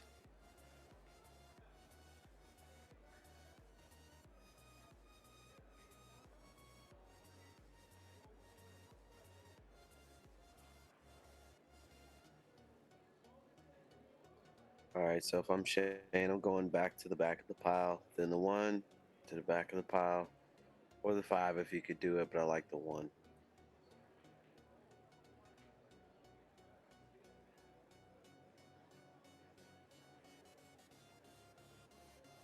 That's going to be a little bit soft there, and I believe he's left a shot for Chip.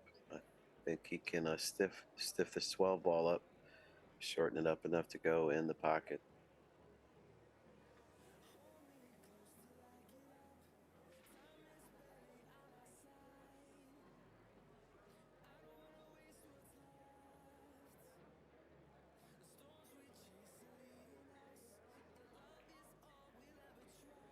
Banked it right in, stunned over behind the 1, and he'll be able to draw back off of the 1 and get to the 11. He'd like to have the angle where he's cutting the 11 to the left and his cue ball is going to the right or upwards towards the pile. He went too far.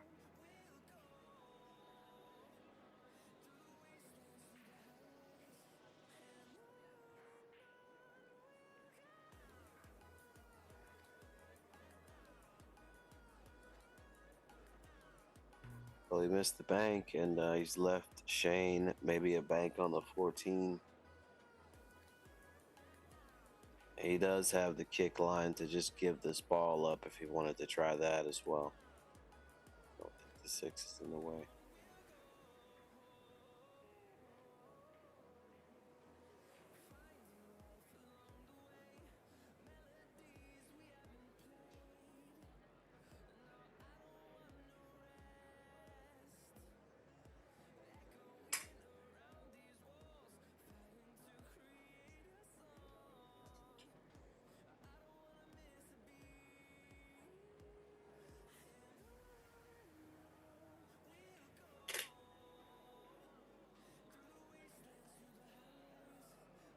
Nice bank by Shane. Hit that ball really good. Doesn't look like anything goes out of the pile. Can we get the overhead, Steve? Okay, nothing really goes out of the pile. Now that 13 might be gettable if you can like carom the top ball really thin. You might be able to make that.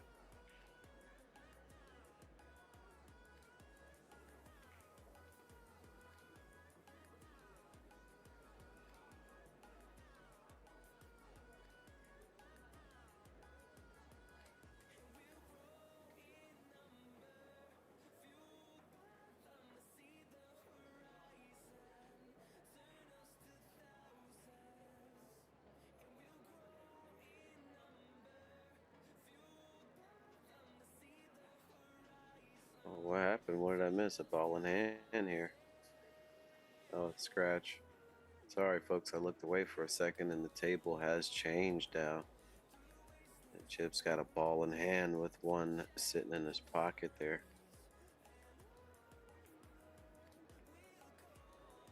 And he's made them both, so that'll certainly help. I'm not sure if the 14 actually goes. Looks like it's sitting just on the wrong side of the 9. Now maybe he could draw into it and make it where it did go.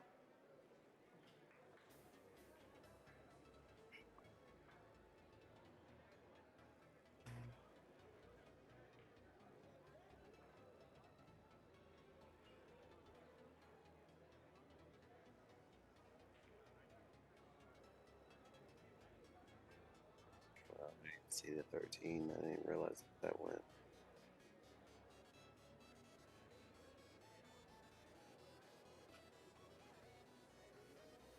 Banking at the 14 here.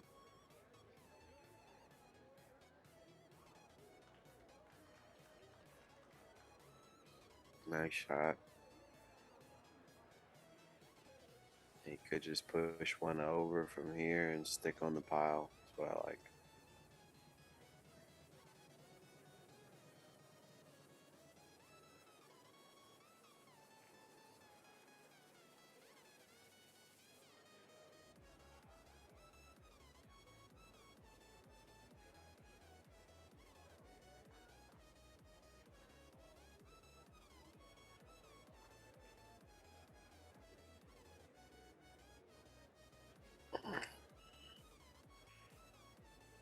All right, so Shane in a little bit of a tough spot here.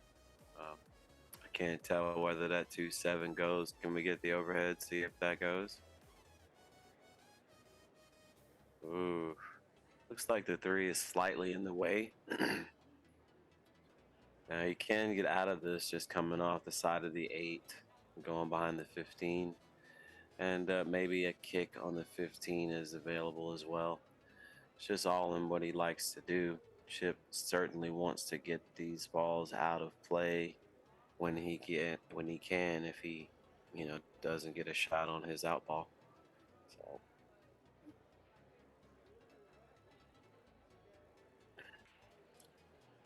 Shane doesn't want to just move the 8 because he knows that'll be his last opportunity with the balls basically in play. Chip's a smart one pocket player, so he'll start moving the balls out of play until he gets a shot.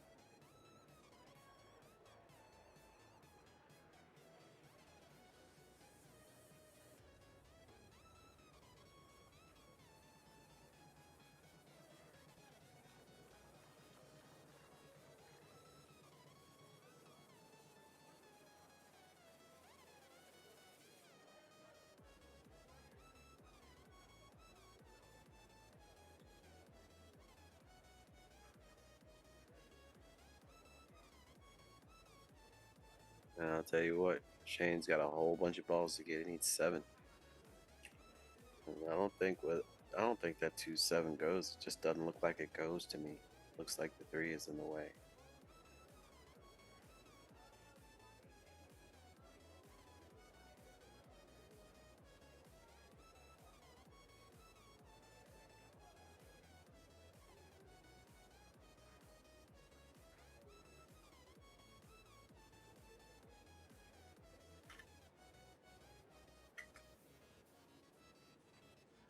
So shooting the 10 ball, I didn't think he would like that combo. It's a little weird looking, like I said, with that 3 ball sitting in the way there. So he shot the 10, got to the 9. Very nice shot. And a little bit of a downfall there. He got on the rail. So definitely not good for Shane getting on the rail there like that. If he could elevate and draw into the 3, giving himself a chance to bank the 15, he may have a good shot.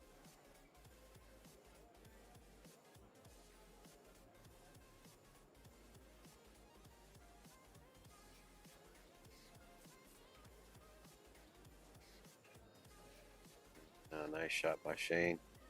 Tickied the 7 out of the way. 5 to win the game, 4 to tie it up.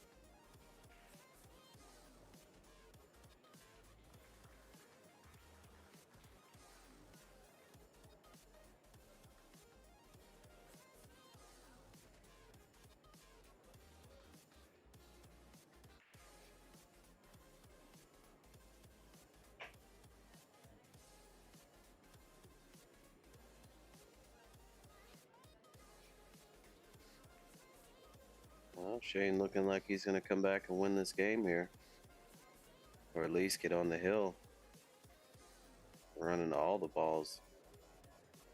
That sucks for Chip. He was looking like he was gaining a little bit of momentum.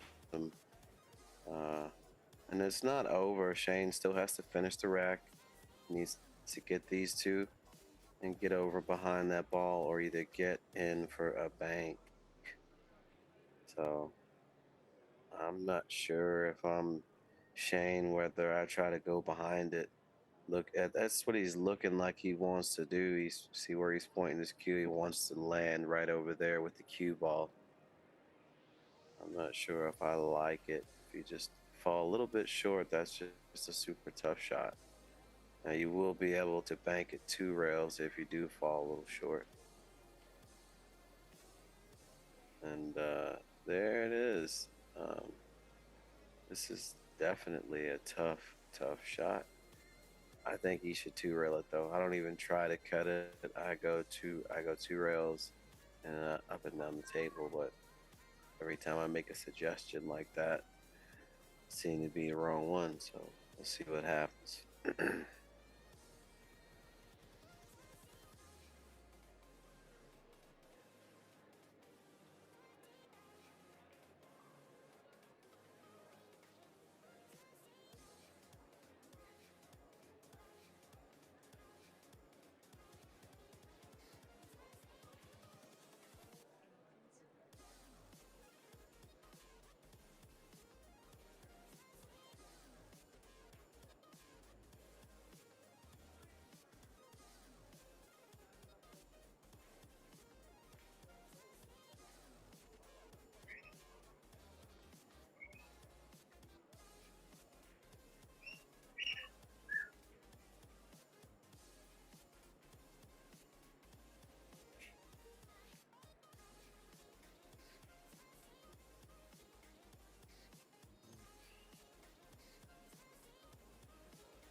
Shane's banking at this ball. Maybe.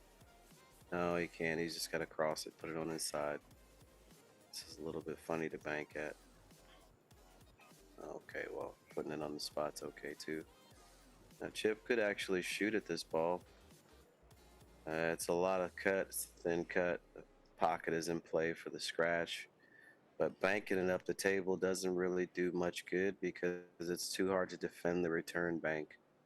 So he'll need to find something sort of aggressive to do. Either cut it towards the pocket or cut it towards the side rail and bank it back toward the pocket. But he needs it going towards the pocket, not away.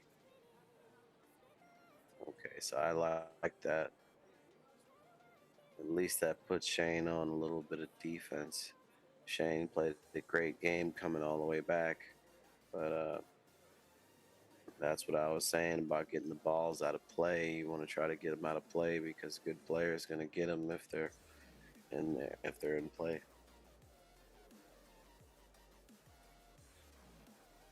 Now Shane does possibly have a three railer available, and he can go one rail back down the table with the cue ball.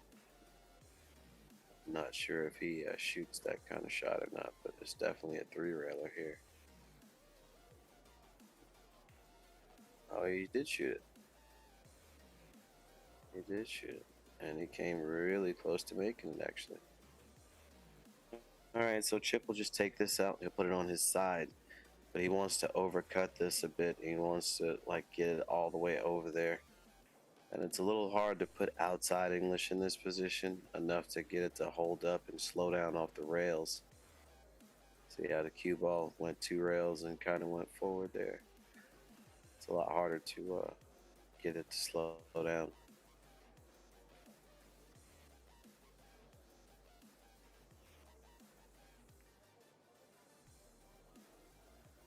So Shane obviously comfortable with that position. He doesn't think Chip can do anything to him from here. He likes the exchange that he got the last time, is what that tells me.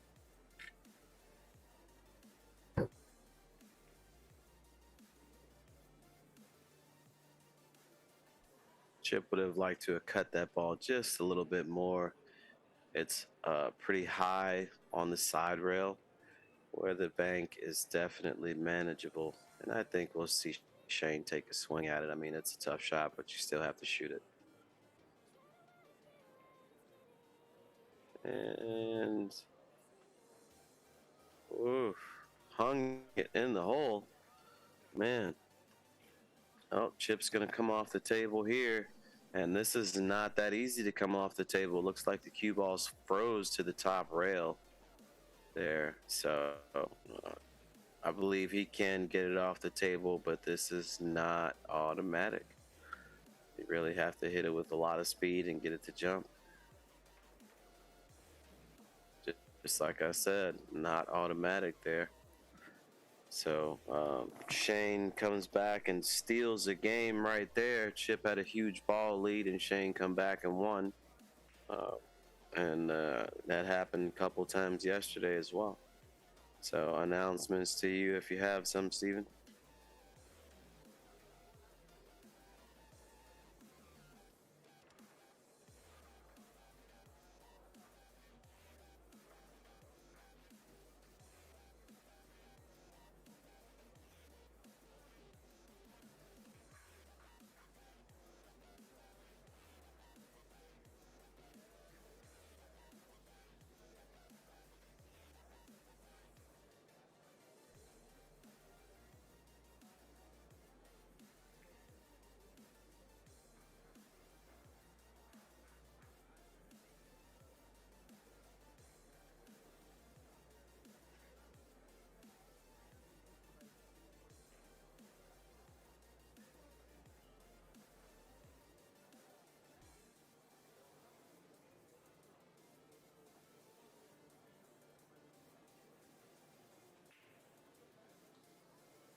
Had to get up and get a little coffee. I was getting a little bit sleepy during the match.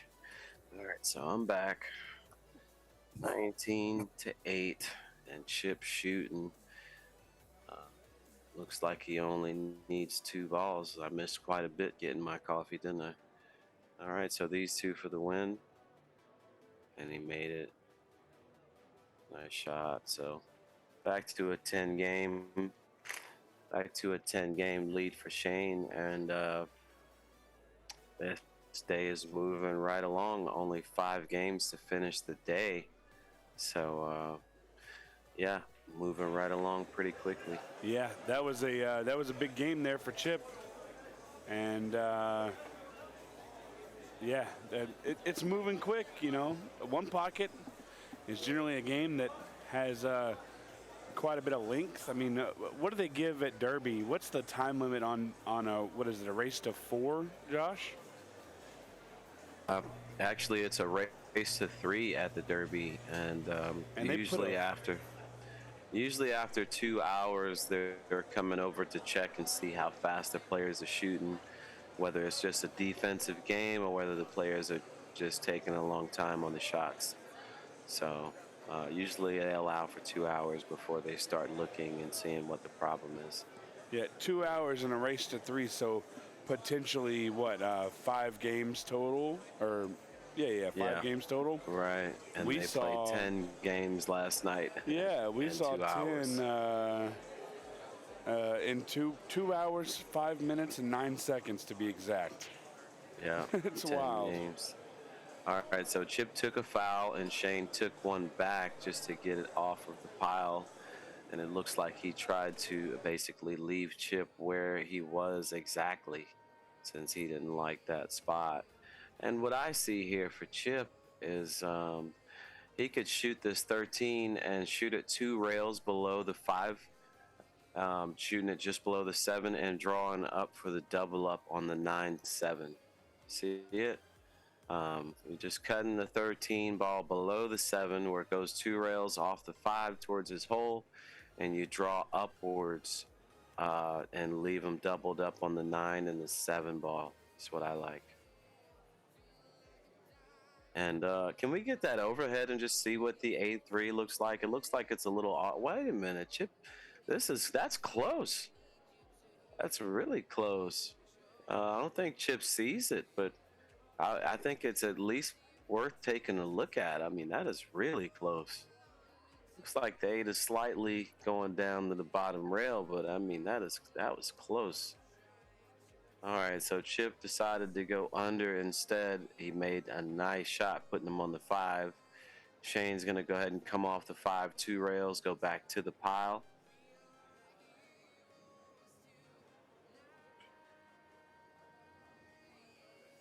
Nice speed by Shane. And Chip has taken away the double up option by moving that 9. And he hit on the wrong side of the pile once again.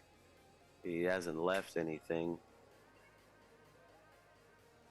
So we'll see what Shane comes up with here.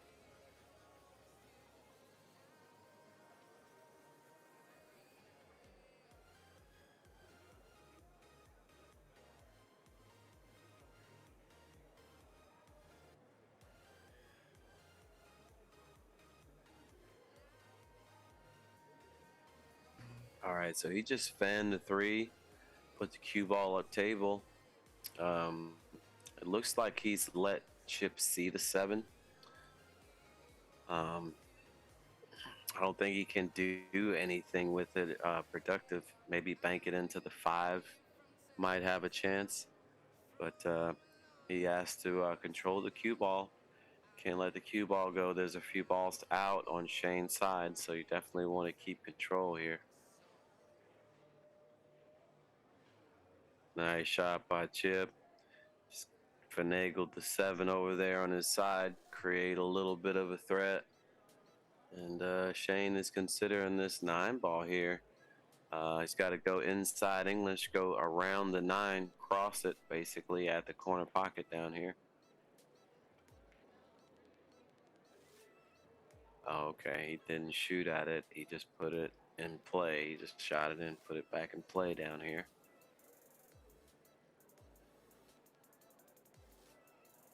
All right, now Chip has a 3-railer available on this 11 ball. He can 3-rail it, stop his cue ball, and basically leave the 11 ball on his side as a threat. And if he can execute this properly, he'll leave him right beside the 10 and get the 11 ball all the way down and play. Now watch out for the side pocket point here on the 11. It's a big point shooting it this way. You kind of have to shoot it almost right towards that side pocket there. So watch the point.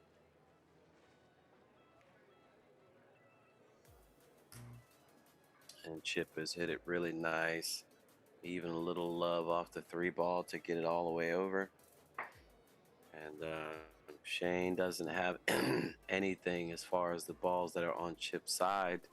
I think he'll have no choice but just to come off the 5, bank it upward toward the 10, and leave him on the bottom rail where he can only see like the 7 ball. You don't want him to look at the 6 because it banks.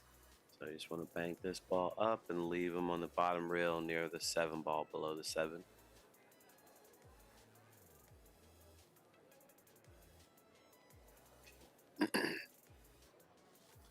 Nothing wrong with that shot. He's actually left chip kind of funny. He has to figure out something to do from here.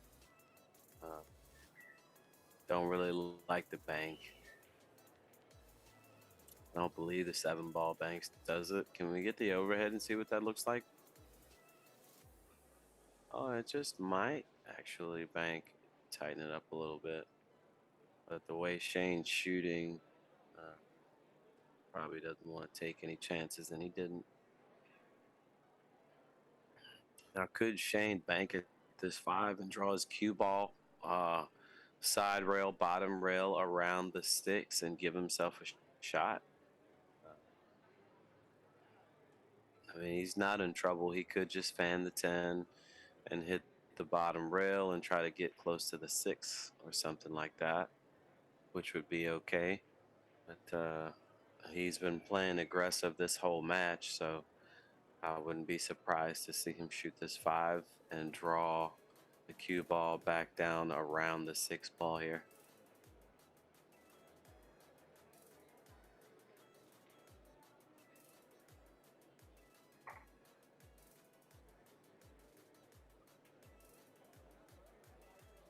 Really, I think that's a better option than just thinning the 10 ball, because you're not really getting anything done.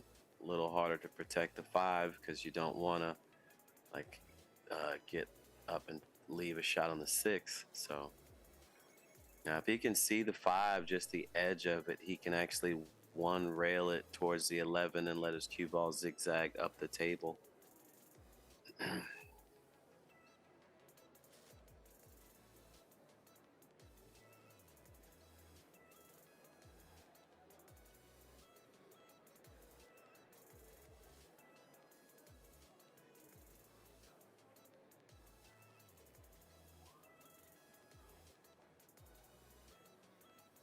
And so watch out 6 ball here. He may have a bank on this 6 ball.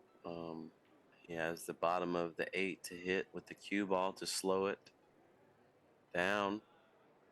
And certainly has a shot on the 6 ball if he wants to shoot it. Now, there are not a lot of balls open, so not guaranteed to get a shot if he were to shoot it and make it. Might just 2 rail this into the 11 and then play it safe here.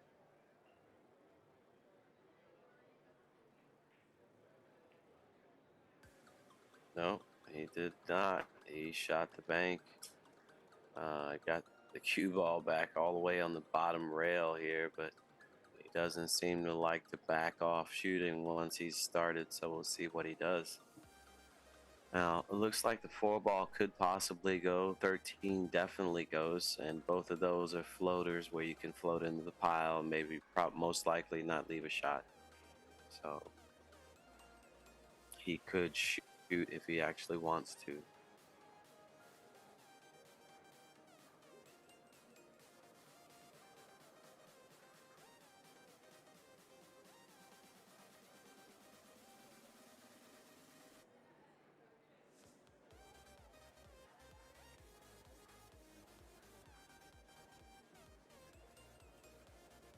What a nice shot by Shane. He rolled that 5 ball in, and he's given himself a nice shot on the 11 ball to bank back at the hole, and it is free. Nothing goes in Chip's pocket the way the balls are positioned right now.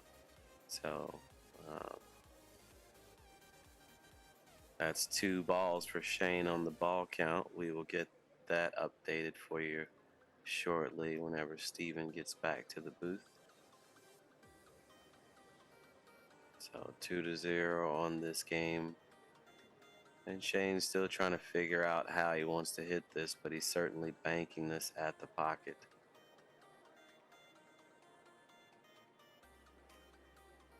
Drains it, no problem. Now here's where it gets a little tough because these shots are not automatic and you kind of have to move balls around a little bit. to make anything. So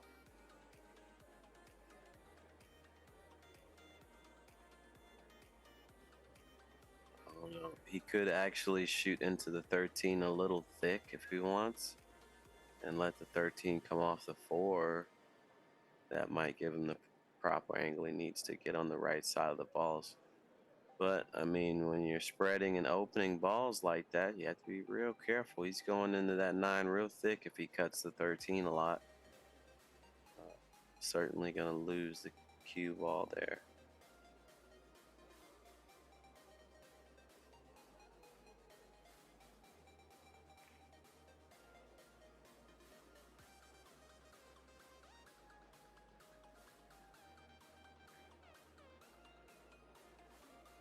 Well, taking that kind of shot, that's almost the best he could have hoped for, really.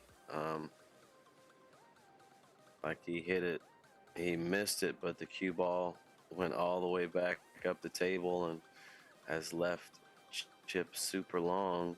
And even if he wanted to actually shoot here, there's not a lot of balls open. Like if you look, the 9-7's tied up. The 1-8 looks a little tied up. 14-8 may be available for pocketing if he could get on that combo.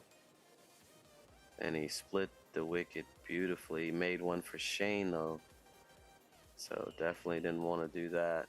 But he did get the bank out of this. He's got a nice bank out of it, and that will lead him to the rest of the balls. Now the 14 ball does go. That's in front of the pack on Chip's side, and I don't know if that 1 ball will go past the 7. Can we get the overhead and see if there's any space in there? Steven, are you there? No, there is no space in there. That 1 ball does not pass the 15. So if I'm Chip, I kind of want to hit the 11 right now and open them. Like just clip the bottom of the 11, draw it over, and that should get him to where he's running more balls.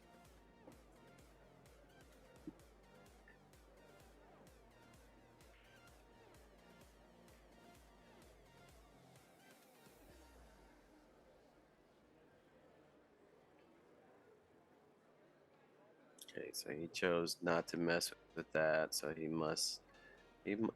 1 ball must go the way he shot it. I would assume he'd have to shoot a combo now, the 2-9, but he is eyeing up that 1 ball really hard, like it has enough to go.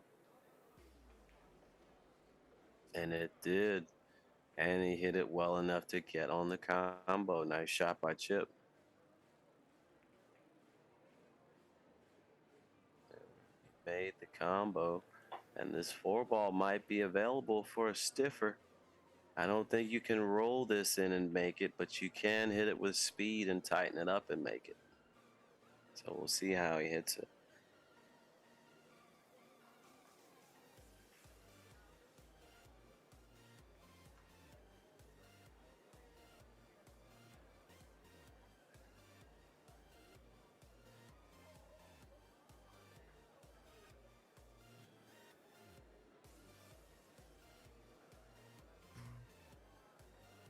Gotta hit this with speed to tighten it up here. Oh, no, he didn't. He tightened it up without hitting it with any speed. And he may have left Shane a bank. Oh, actually, he has left Shane a couple of banks if he wants to shoot. I don't know if he will shoot, but the 12 definitely goes. And there's nothing wrong with shooting the 3 ball. I mean, if you look to where it is, if you shoot at it, you're only leaving the 1 long straight in ball. And more often than not, guys don't shoot that when they can only get the 1.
Well, what a super shot by Shane, cutting that ball in off the bridge. One heck of a shot there.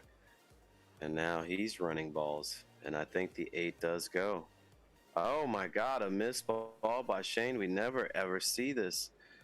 Chip is seeing a little bit of chink in the armor here.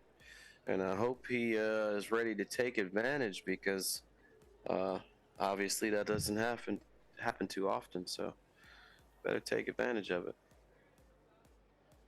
He's not even cutting the 4 ball. He's going to shoot the 8 ball. Confidence in the banks there.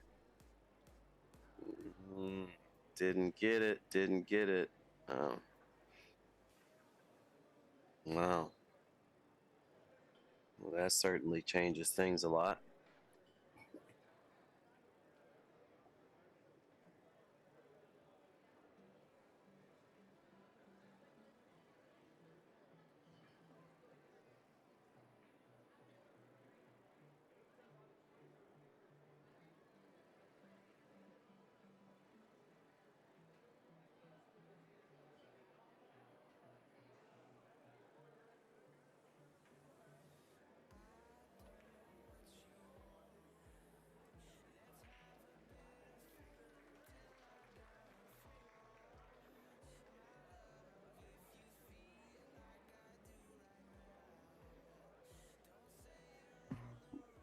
Wow, so Chip is staying in this game here, playing for 2. If he cuts this one in, he can either open those balls on the spot or go to the 3, and he opened them on the spot, hit it good. All right, Chip chopping it down to a 9-game lead after this straight-in ball. Shane hasn't given it to him, but he might as well. I don't think Chip will miss this one.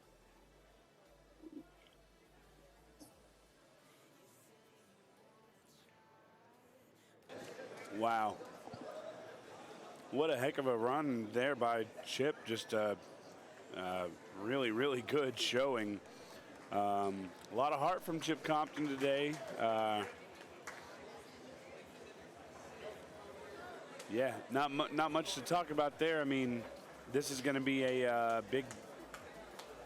big road for Chip to be on. He's got a lot of work to do. Yeah, quite a long road. But an interesting note, yesterday ended at 16-5, and it is now 19-10. So 5-3 for Chip for the day. So yeah, unfortunately, we do know that that has to be 3-1, and it's not quite 3-1 yet on those games. But you still have to build some momentum, and winning 5 games before he won 3 certainly allows the confidence to build that momentum, is what I'm saying. You're absolutely right. Well, they're taking a break. Josh, I know you probably want to take a break, so guys, we'll be back as soon as Chip is done with his player break. All right, sounds good to me.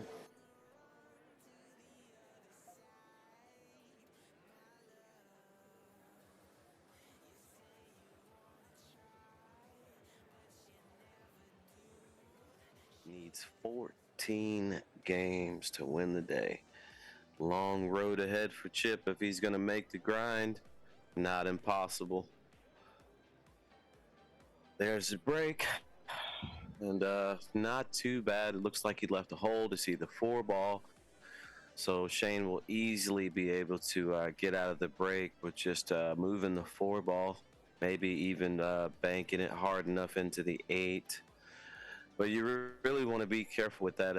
I would almost cut the 4 the other way and 2-rail it towards the 6 and the pile to pull the cue ball towards the 5. So it's a hard.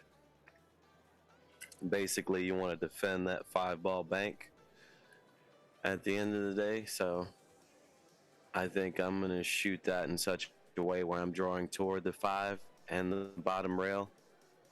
So basically toward that center diamond. I keep saying the 5, that's the 3 ball, sorry. The 3 ball bank is what you're trying to defend against here. So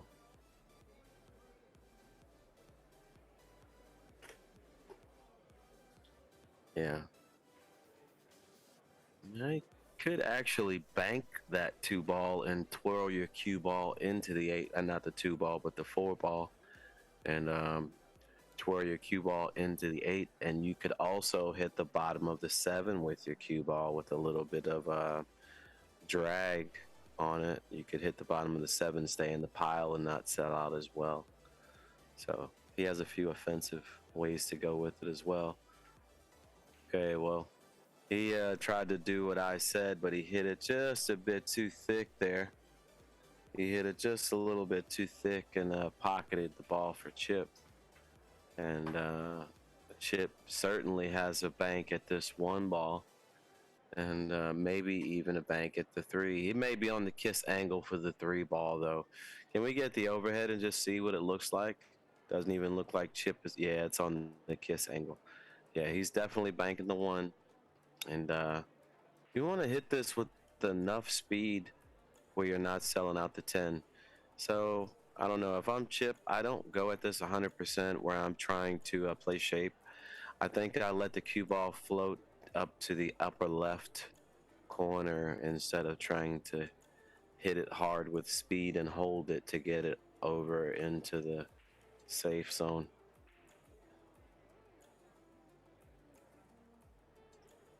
You see now, like, he almost hit that too soft. Like the 10 ball goes, or the 12 ball, whatever that is, above the pile there. So he almost hit that too soft.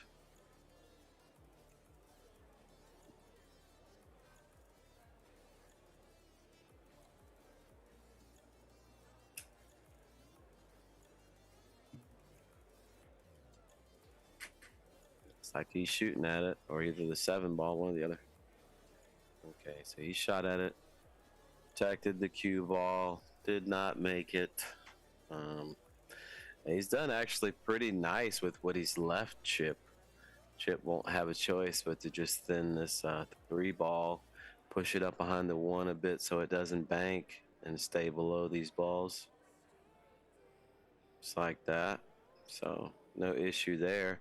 Shane will have a bank at this 10 ball if he wants to shoot it. And he could stay on the wrong side of the pile. I don't think he wants to go through the gap unless you go all the way through above the 5, getting to the rail. That might be doable. Just in between the 8 and the 5, all the way to the side rail, you could do that and shoot it at the 10. I don't like the draw because of the 14. I just feel like it's easy to hit the top of it and not get there. So I would just play the tangent line to just get right over in between the 5, 6. And the cue ball speed is key here, so I'd only be worried about the speed of the cue ball. Okay, and he hit it perfect, made the 10, no problem, like a hanger. All right, so Shane gets the 2nd ball made. He draws blood. Didn't actually leave himself anything to shoot at. He may be able to create something with this combo here, getting some balls going toward the hole. But in any case, he has to be mindful of the cue ball. Doesn't want to leave any openings for Chip to come in and steal the game. So you see, he tried to force some balls over with that combo. Wasn't really successful. Nothing out in the open, actually threatening the pocket too bad. So Chip kind of got away with that one, in my opinion. I don't think he can see the 14, so that's no good. But he may be able to come off the side of the 8 and just put him on the back of the 14, just above the 9. Just try to float right in that little crevice there. You don't want to be, on the back of the 9 because the 6 is sitting there, right? Now, I suppose he could cross the 8 to his side pocket and go all the way down to the top rail and come all the way back down behind the balls that way. That way you're keeping control of the 8. Oh, he went to the back of the 9. That's going to be no good. I think he left a shot on this 6 ball. Can we get the overhead, Steven? Oh, yeah. He's cutting this 6-ball 100%. He left a shot there. That's why I suggested you don't want to be on the back of the 9. You want to be on the top of it because of that 6-ball being able to get cut. So definitely shooting this and trying to run some balls off of this little gem of a shot. And he hit it well off the bridge, and he's gonna have some shots here. Now, if I like getting a nice angle on the 1. You shoot the 3, bounce off the bottom rail, get a nice angle on the 1, like that, and now you shoot the 1 in. You hit the bottom of the pile, and you still have the 12 there as a saver, like that. Okay, now the balls are loosened up a little bit, and you can try to work from there. They didn't quite open the way he needed them to. I know the 7 will go. I wonder if that combo is lined up. Can we get that overhead one more time, Steven? All right, so the 11-15 is makeable, but I don't know if I shoot that first. See, because it looks like the 9 ball just above the 15 will go. So if possible, I would go forward and try to get to that 2 rails. And if it's too straight, then you can draw backwards and try to get to the 5. So it's however it lays, you have to take what's given and work with it. Okay, so he went forward all the way out there, went deep out to the 8 ball, and he's got a nice stop shot on it, which will provide the angle to make the 9. The 9 goes from right about where the 8 is, so he can just make this 8 and stop. And he's not selling out anything like directly straight in if he does miss, which I don't think he will. But if he does miss, Chip would have to make a combo or like a 2 ball or something out of the middle of the pile. So see what Shane does with this. Oh, okay. Well, he just let his cue ball go here, and I don't really quite understand why he did that, because 100% the 9 ball went from that area, and it carried a safety and a shot. Like if he were to make it, the cue ball would have been pushing through the 11 and the 13, and pushing the ball down, and the cue ball would have been going through the gap there. So did a little something extra that he didn't have to. Got a tough cut on this 5, and he is shooting it. And Chip could have a chance to get in the game if he misses. Okay, so he didn't miss. He protected the cue ball nicely. Doesn't look like Shane got it deep enough in the pocket to keep it. It looks like Chip can get it out to me. So now he does have a few banks available if he was feeling froggy. He could go ahead and shoot here. Yeah, 14's available, and so is a 7. But Chip just has to remember that kicking that ball out would basically give Shane the opportunity to start getting balls out of play, because you'd have to leave the cue ball there, right? So now Shane is going to be able to just knock balls up and out of play until he gets a good shot.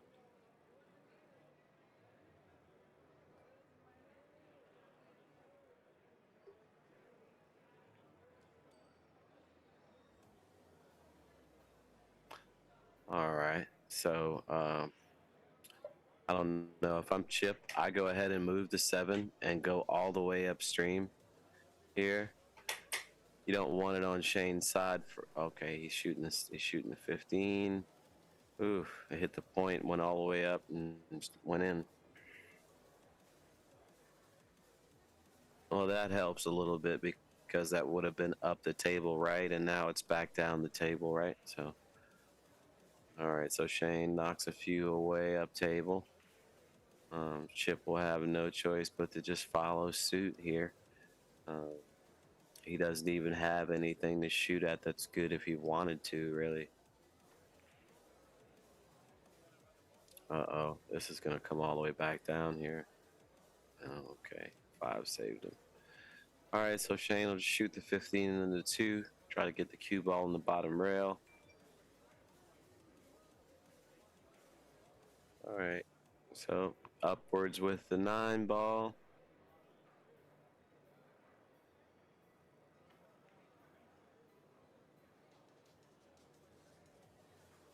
Shane may go ahead and remove the 14 or 15.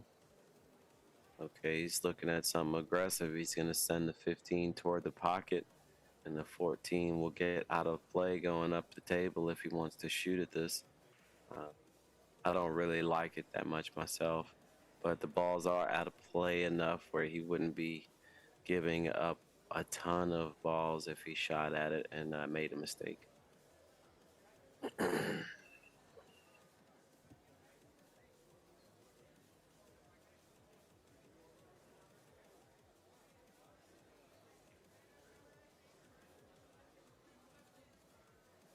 All right, so he got the 15 over there dangling by his hole. Not enough to keep it. Chip will kick it out. Back up the table on his side. And looks like that one's going in. Okay, it didn't. All right, so Shane, he'll continue to follow suit. Just keep knocking balls out of the table. I definitely don't like shooting at anything here. Shooting at the 2 ball. I don't like it.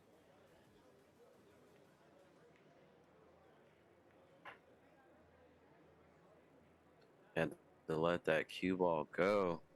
And man, did he, I mean, I don't want to say he got lucky, but I just feel like letting the cue ball travel that far with that many balls moving, certainly it could have been worse than what it came out to be right there. Chip tried to kick it in, didn't leave anything, didn't leave a return, but he did leave enough to get it out.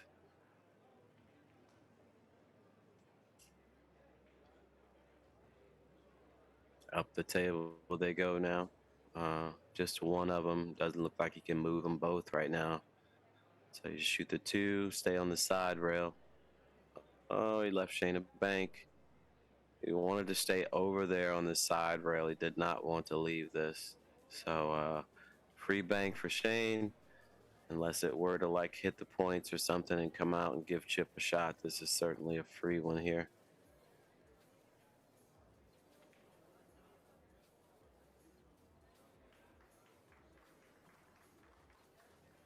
Okay. All right, so we had the ball count wrong there. I thought Shane needed 2, but he only needed the 1. So Shane halfway home for the day, well, for the match really. 4 more to win the whole thing, extending back out to a 10-game lead. And Steven, if you have some announcements.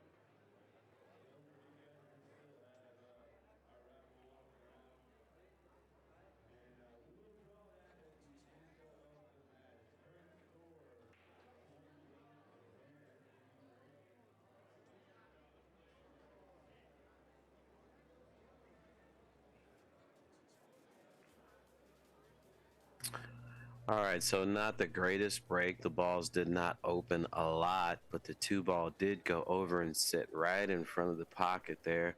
And that will certainly make it a good break, even though the balls aren't spread very well.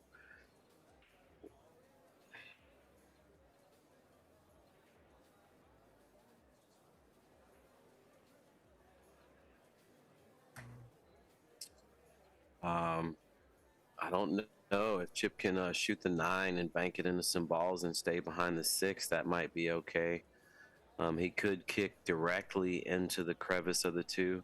You don't want to go 2 rails on this. That might provide a scratch, but 1 rail into the side of the 2 might be okay. Oh, there's the 2 rails. Scratch. All right, so he went 2 rails. He scratched. He owes 1. And Shane's going to have an open table. Now, the balls aren't wide open. He only has 3 out in the open, and he will have to shake a few loose. And if I'm him, I kind of like to shoot this 1 ball and just get out a little bit where I'm still going towards the pile with the 15. Okay. All right, so he went a little bit different way than I thought he would. I don't know if he was trying to get angle on the 15 to hit the pile this way, or what he was trying to do there. I don't know. Okay, so he's giving himself a lot of angle to either hit the pile on the way out right now or go 2 rails and hit it on the way back. I think he's going to go through it right now. A lot of outside English, hit the bottom of the pile like that, and he did go through it. Pack wide open, and he's got a chance to run some balls here. Now, Shane wants to shoot this 4 and open the 7. He wants to move the 7 out of the way of the 8 so he can have that next. Nice shot, and it moved the 6 ball. That opened them all the way up. So he will be running out from here. Let's see, that's 4, 8, 11. He's already got 4 balls. So he's only playing for 4 now, well, 3 now. So he's got 5 playing for 3. The 14 is right there going across the table. So he can just make the 6. He'll be straight on the 14. Won't fall too low. All right, so he has a nice angle going up. I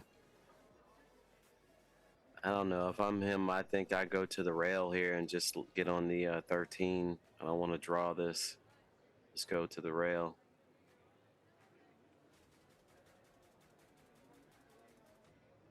Okay, nice bump, and he's out. That gives him 8 after this ball here.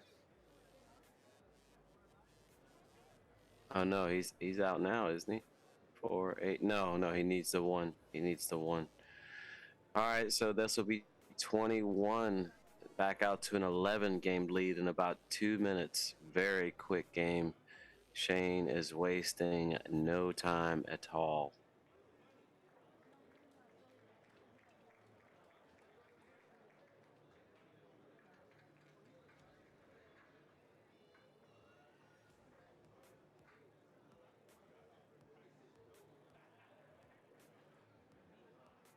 All right, guys, quick game there. 21-10, chip breaking, not wasting any time. Well, the cue ball kind of saved him there. That 11 ball popped out really fast, like it would have maybe sold out if it didn't give the cue ball a little kiss there.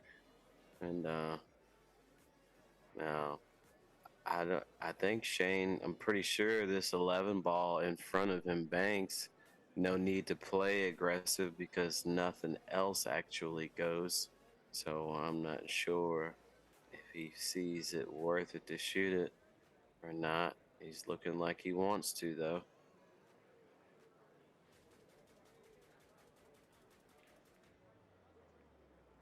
Okay, he shot at it and he just missed it. And that's going to be a sellout where Chip's going to get to run some balls here. All right, so if I'm Chip, instead of hitting the 11, I go ahead and draw past it. I don't want to bump it out of play. So I'm just going to draw past it and get on the 10 here. Just don't hit the 11. Okay. I guess he didn't have a choice the way it hit. He didn't have a choice. So I don't think the 8 goes, because if it does, he'd shoot it right now. He's probably going to have to draw to the 9 here. He did. Nice shot. All right, it's going to have to pull back to the 6 now, or either roll up to the 11 ball bank. All right, came back to the 6. All right, so now he can go forward to the 11 ball bank. Just roll it in. Nice shot. A nice look at the 11. Got the pile for protection. Slag that on over there by the pocket. No problem there. Good shot by Chip. All right, now he can just cut the top of the 8 and come all the way back across the pile. I might even overcut it and let it hit the 1 and let it help it toward the pocket there.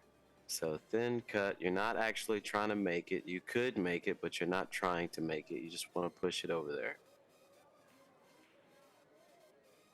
Yes, precisely.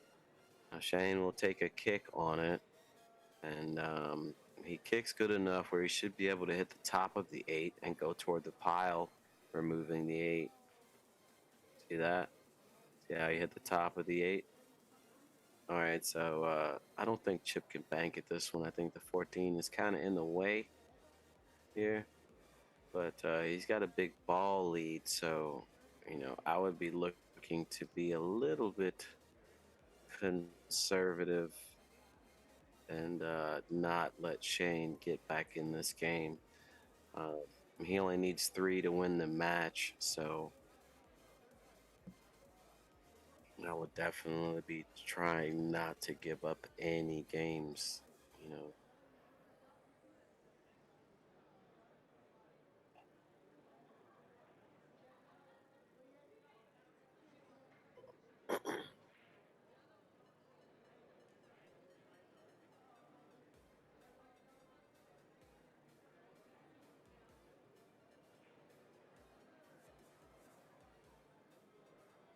All right, so just removing the 7 here. Maybe get on the pile. Okay, no, he chose to put the inside on it. So this is good opportunity for Chip now. He can go ahead and start fanning the bottom of the pile, opening them up slightly so he can get the balls out of play. I don't like shooting at the 7. I want to start getting them out of play if I'm Chip.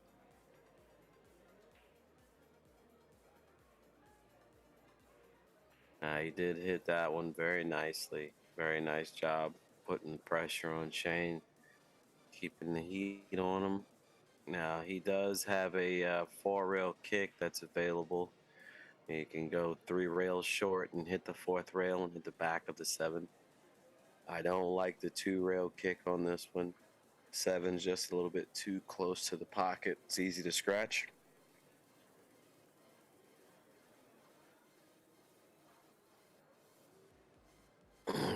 So all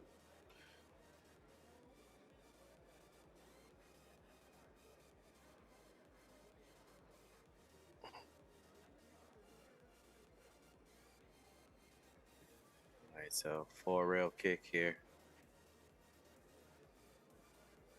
Nice shot. Oh, a little short. It's going to come across it and give up a shot. So Chip is looking at his 6th ball right now, and I'm not sure he has a way to open anything. He's got kind of a lot of cut on the 7 from this angle and really close to it. Doesn't allow for any kind of speed or reaction of the cue ball at this distance. So he kind of has to just pop it in. And I don't know, if I'm Chip, I still like just making the ball and finding a way to get something up to the table. It's what I really like. I don't think anything is there to be aggressive. And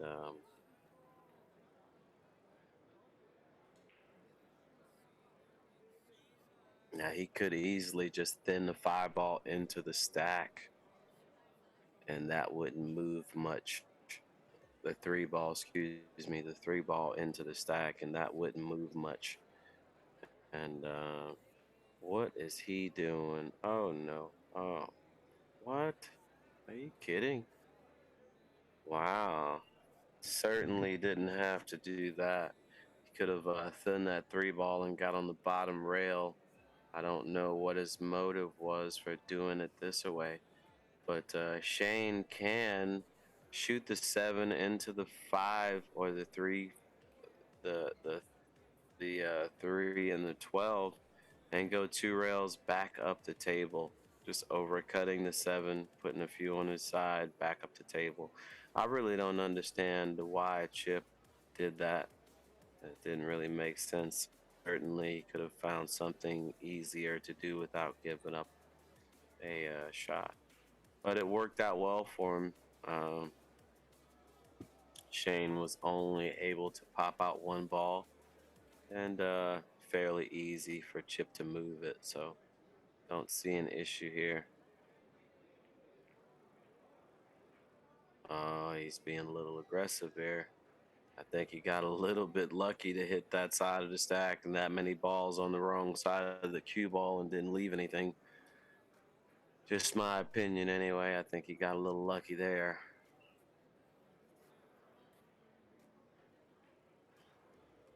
No, I don't think the 4 off the 12 is available. He's looking at the kick, maybe kicking the 8 in. And what they generally like to do is shoot this ball really deep, almost level with the ball, and put a lot of reverse on the cue ball so it checks up short. So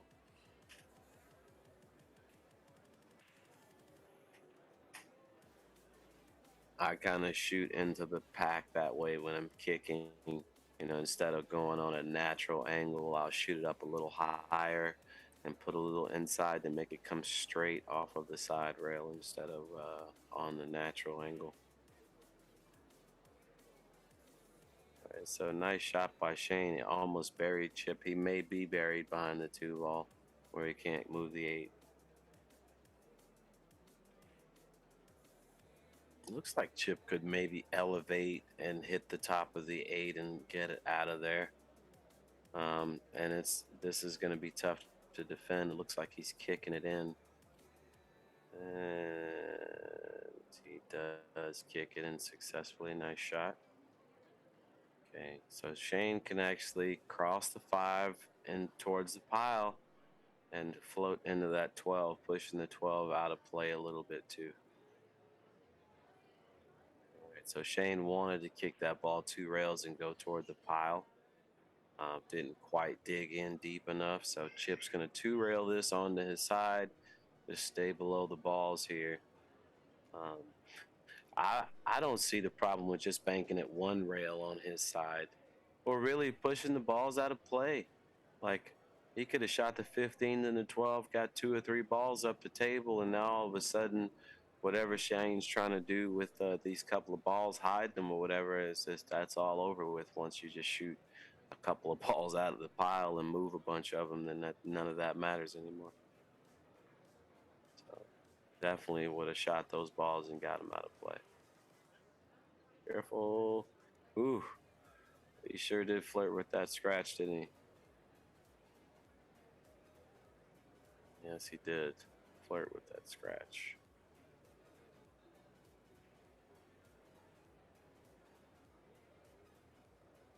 All right, so it looks like Chip's going to go ahead and bank at the 2. Now, don't blame him. Nothing goes out of the pile for Shane. So it's kind of a free shot, leaving the cue ball up there.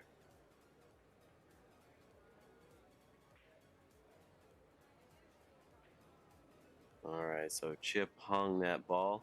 Not too bad. Nothing out of the pile for Shane. And he will have to give up this ball. Don't shoot it too straight. You don't want the stripe to stay.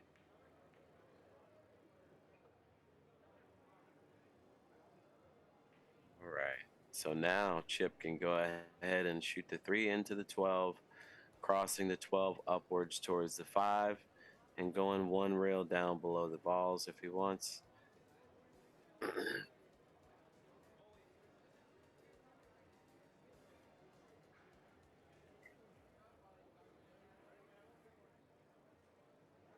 Okay, nothing wrong with that. Chose to get down off the 5 instead of off the 3. 6-1 ball count for Chip. 11 game lead for Shane. Big lead.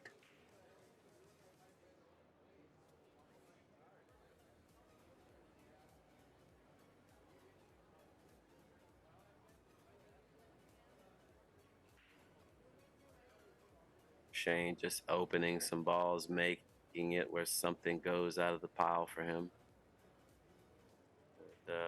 Nice cue ball placement there. Left it in a funny little spot. Chip's just going to two-rail this 5 sitting in front of him and go forward, following it downward. Careful of the cue ball here. Almost left a routine bank. See, now this is what Shane wants. All the balls still in play, slightly open, very gettable.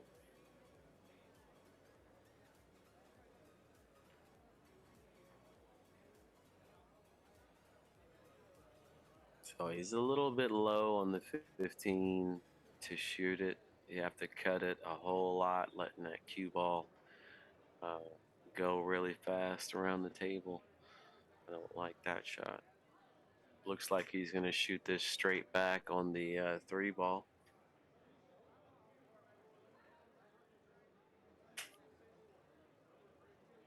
Now it does look like he can cross this 15 into the 5 and get it going towards the pocket.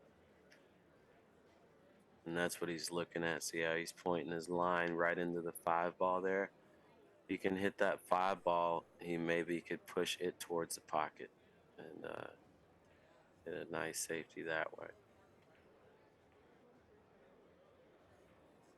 Side English, nice control there. Got them all nice and open.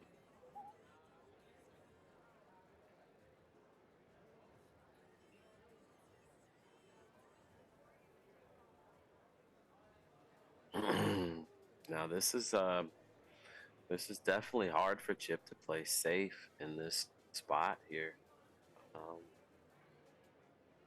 If I'm him, I may just go ahead and roll this bank and leave it up on the side rail because the 5, the position that it's in, is blocking a lot of the banks. Like, exactly, leaving him there in this kind of position, it's kind of in the way, the 5's in the way of all the banks. So the 5 is basically stopping all the banks from going to huge ball from there.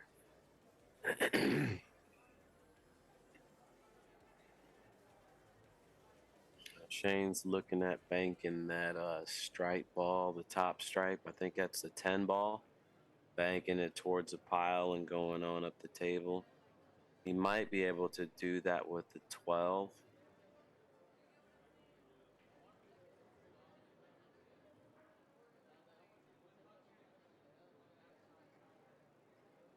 I like this choice, but I don't like the ball ending up on the side rail.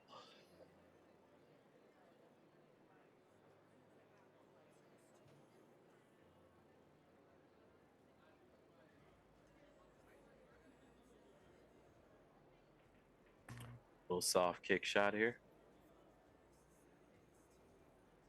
Nice. Left a little keyhole there. Shane will have a shot, and it looks like this ball actually goes. The 5 is not in the way of this bank. Does have to let the cue ball go up the table, kind of slightly out of play. So he either needs to hit it really easy with some finesse or hit it with enough speed to come all the way around 3 rails. Either is a little bit tough from here.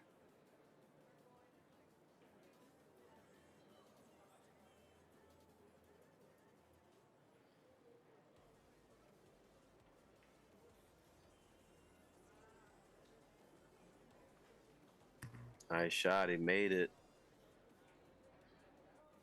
Looked like he kind of clipped the 15 there a little bit. I thought I saw it move a tad. But doesn't matter. It went in, and he's shooting, cutting this 3 ball in, trying to get back in the game here.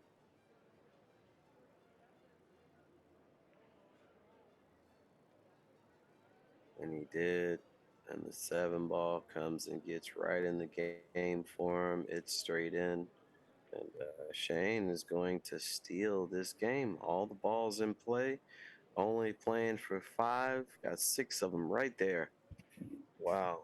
I mean, this is incredible. I mean, most of the time when a guy gets a ball lead like this, they start pushing him out of play, making it real hard to get, and then all of a sudden you're desperate. But Shane has done well to keep him in play, and he hasn't done that well to keep him out of play.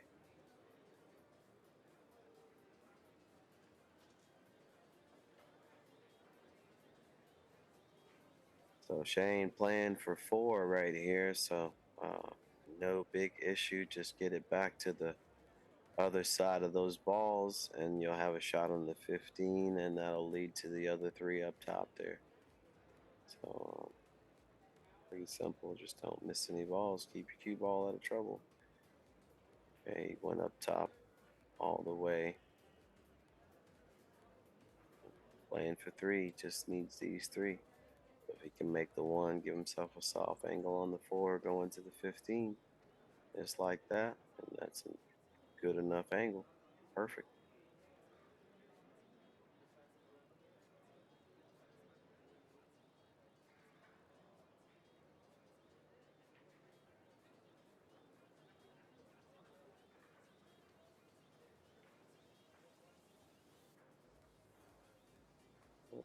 Straight in.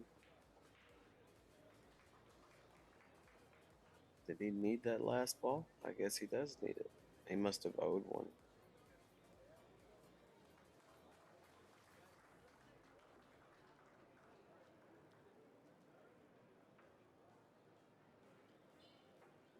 Great out by Shane Van Boening. 22 games, leading by 12 now. And what a great run.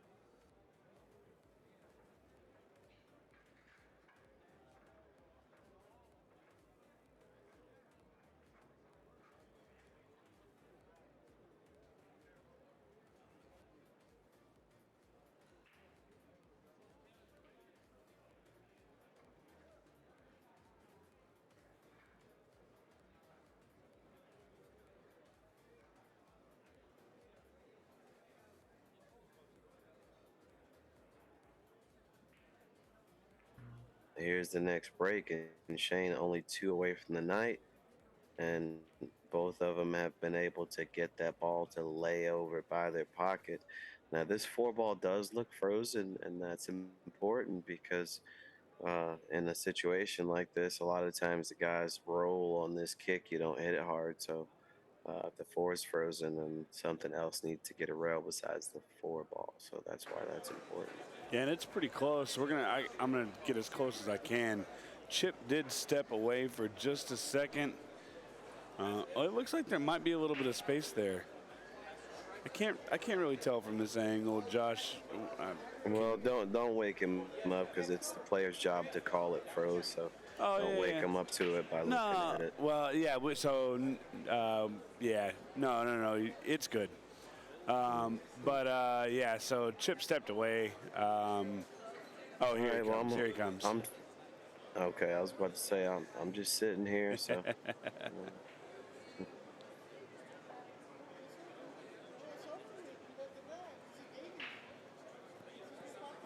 All right. See what happens here. So he didn't call the ball froze. So as far as he's concerned, it's not, and he didn't shoot at it anyway. Yeah, I noticed Chip does that a lot. Like he'll go ahead and instead of trying to kick at the ball that's near the pocket, they'll just thin one out of the pile and leave it here in the middle instead of trying to get it over underneath that ball. And a little bit different approach is all.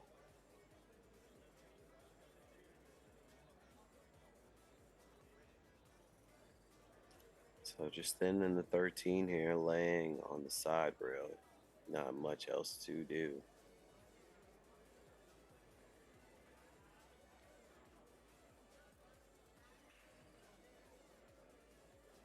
11-5. Buried it in the pile. He has created a threat on his side, putting Shane in a little bit of a tight spot, working his way out of the break.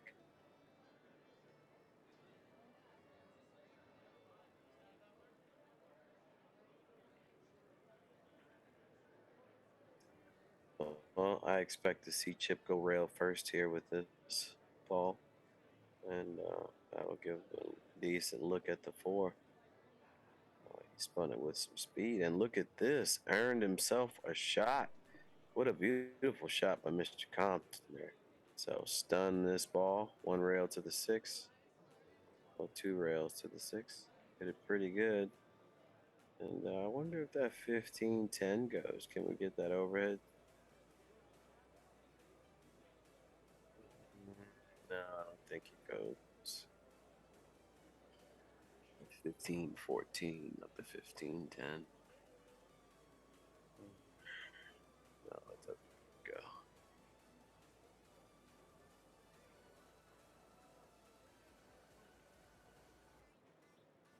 So Chip's just gonna shoot this one and play to move the 4 and get the cue ball on the pile. Bank the 4 2 rails onto his side like that.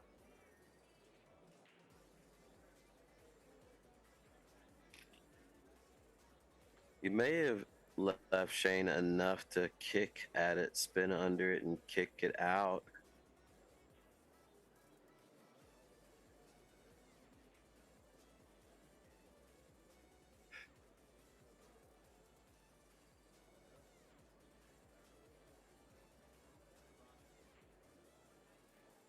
Is he shooting a 3 railer on this 5 ball from here? Okay, no. Oh, careful, careful now. That was a little flirtatious.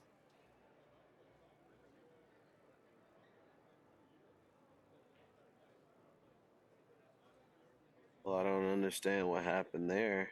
He didn't take a foul, did he? I seen the 1 ball move and a cue ball get a rail, so I was...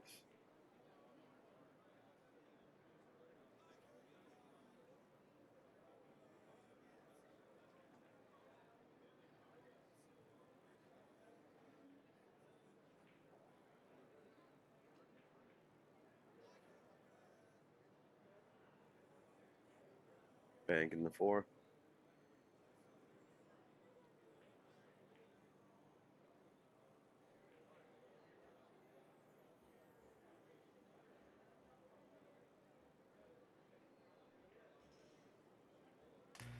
The Chip won't have any choice but just to go ahead and get this 4 ball out.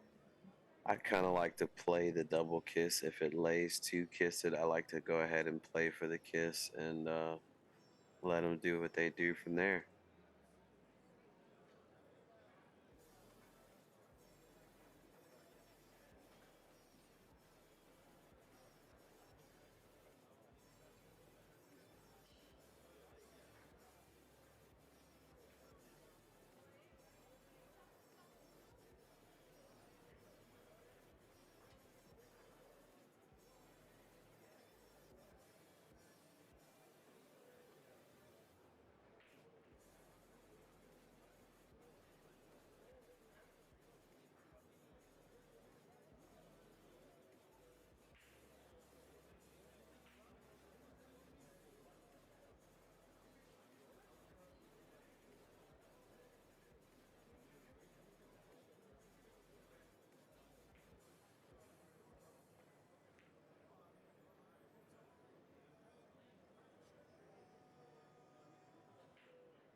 So huge mistake by Chip. He did not move that 4 ball.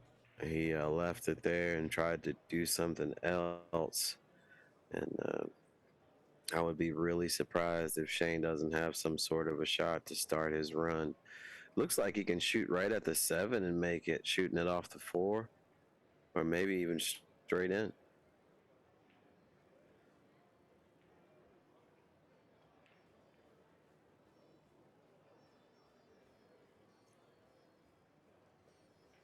All right, so that's what he did. He shot the 4 off the rail and off the back of that.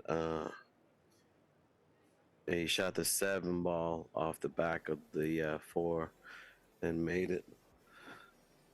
Very nice shot, and everything's sitting right there.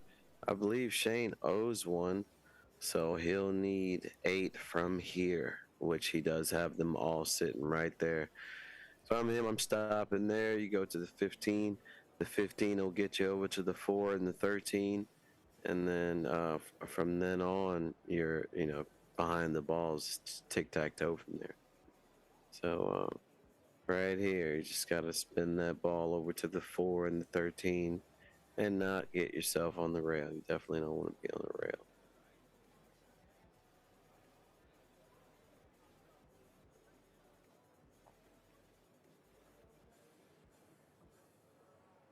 Well, he hit it way too easy on the draw, so now he'll have a thin cut on this 14 and maybe slightly elevated over the 4 shooting at it.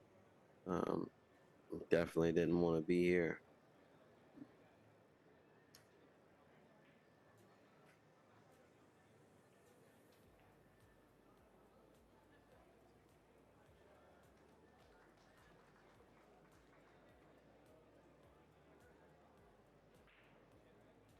All right, so nice shot by Shane. Nice recovery. Got himself a good shot on the 10 to go back to the back of the pile, continue running balls. And he's playing for 5, and he has them all right there. 4 now.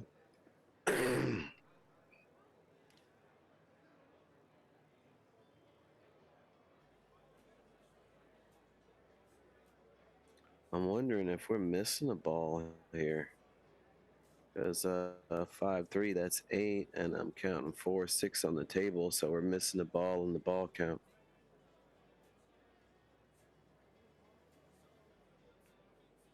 Oh, okay. That's what it is. Shane owes a ball, so that's why. So he needs 2 to get out.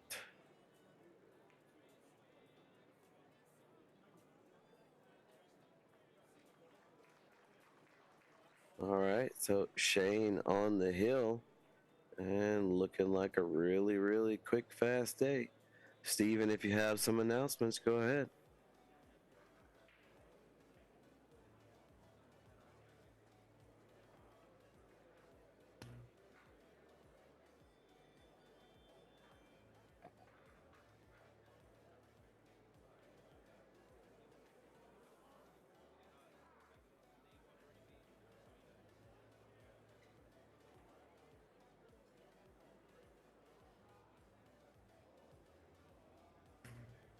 All right, here we go.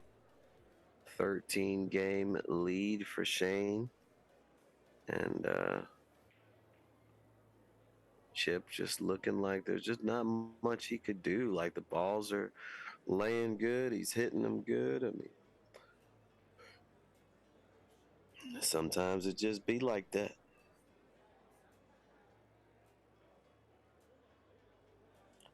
It almost looks like Shane has a bank on this 9 ball. Looks like it has a clean line to hit the rail under the 7-8. Can we get that overhead, Steven? Oh, yeah. I think he can bank this 9 ball. I think it banks. Does he have to shoot it? No, but he didn't have to shoot any other ones either. So,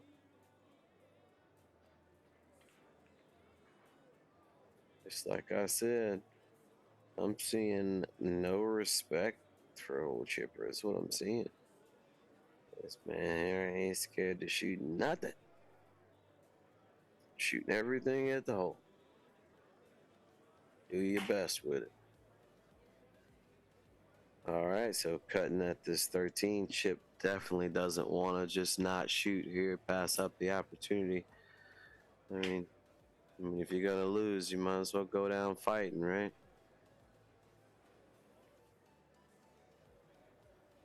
Okay, well, that didn't work out too well. And Shane is going to have some more balls to run. Wow.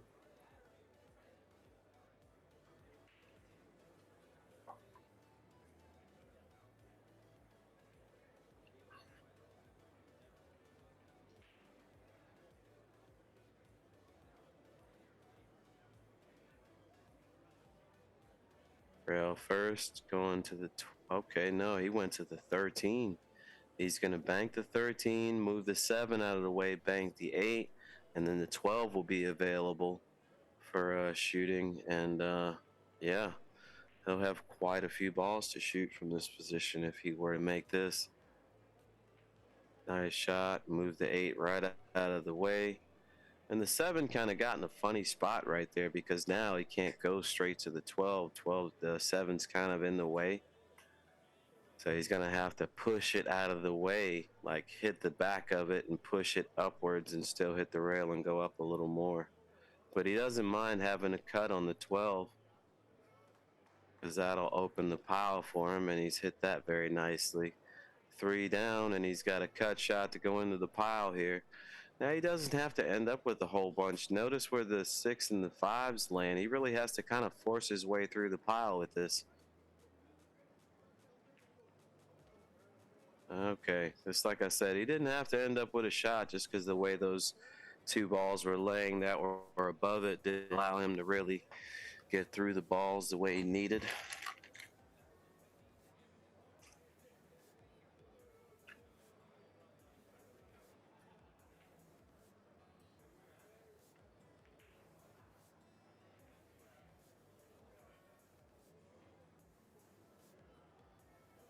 Shane not missing a beat, steady shooting at the pocket, keeping constant pressure on old Chip, probably making him feel like he needs to just go ahead and shoot, still or die. But he doesn't have to. It's only a 4-0 lead in this game, so he does not have to shoot here. But just as I said, he feels like it's still or die here. All right, so that was sort of kind of almost a give-up shot. And the balls will not let him give up just yet. Just look at how they're laying. Only thing available is like a 2, a 9, or 1, 2, 1, a 4-1 combination. And it's off angle, and yeah.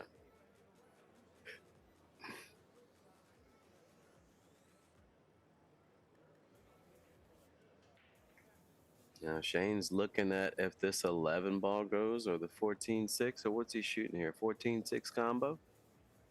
Think he is.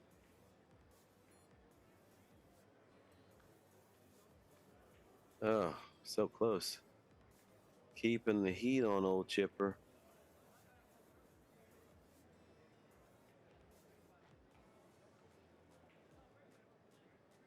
I don't really see much he can do either, other than try to give it up, and doesn't look like he can just give it up either. He can't shoot straight at it. Maybe he can kick under it and get it out. Oh, yeah. Oh, boy. All right, so Shane playing for 4, Chip -1. Shane needs this one game to get the money. This should end the match.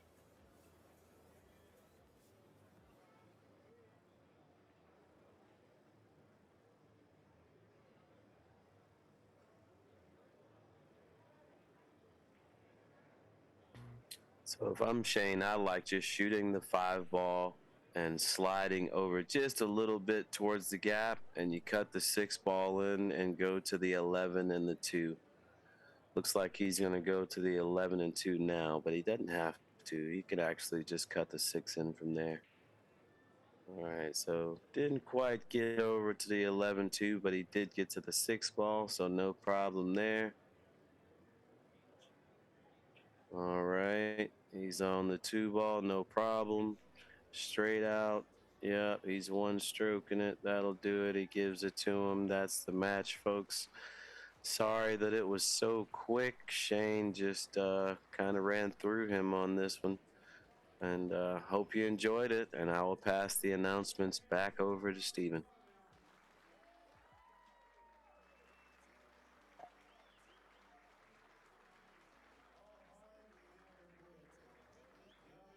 By the way, this was Josh Roberts commentating for Omega TV. And I hope you stay tuned for the stuff we have coming up.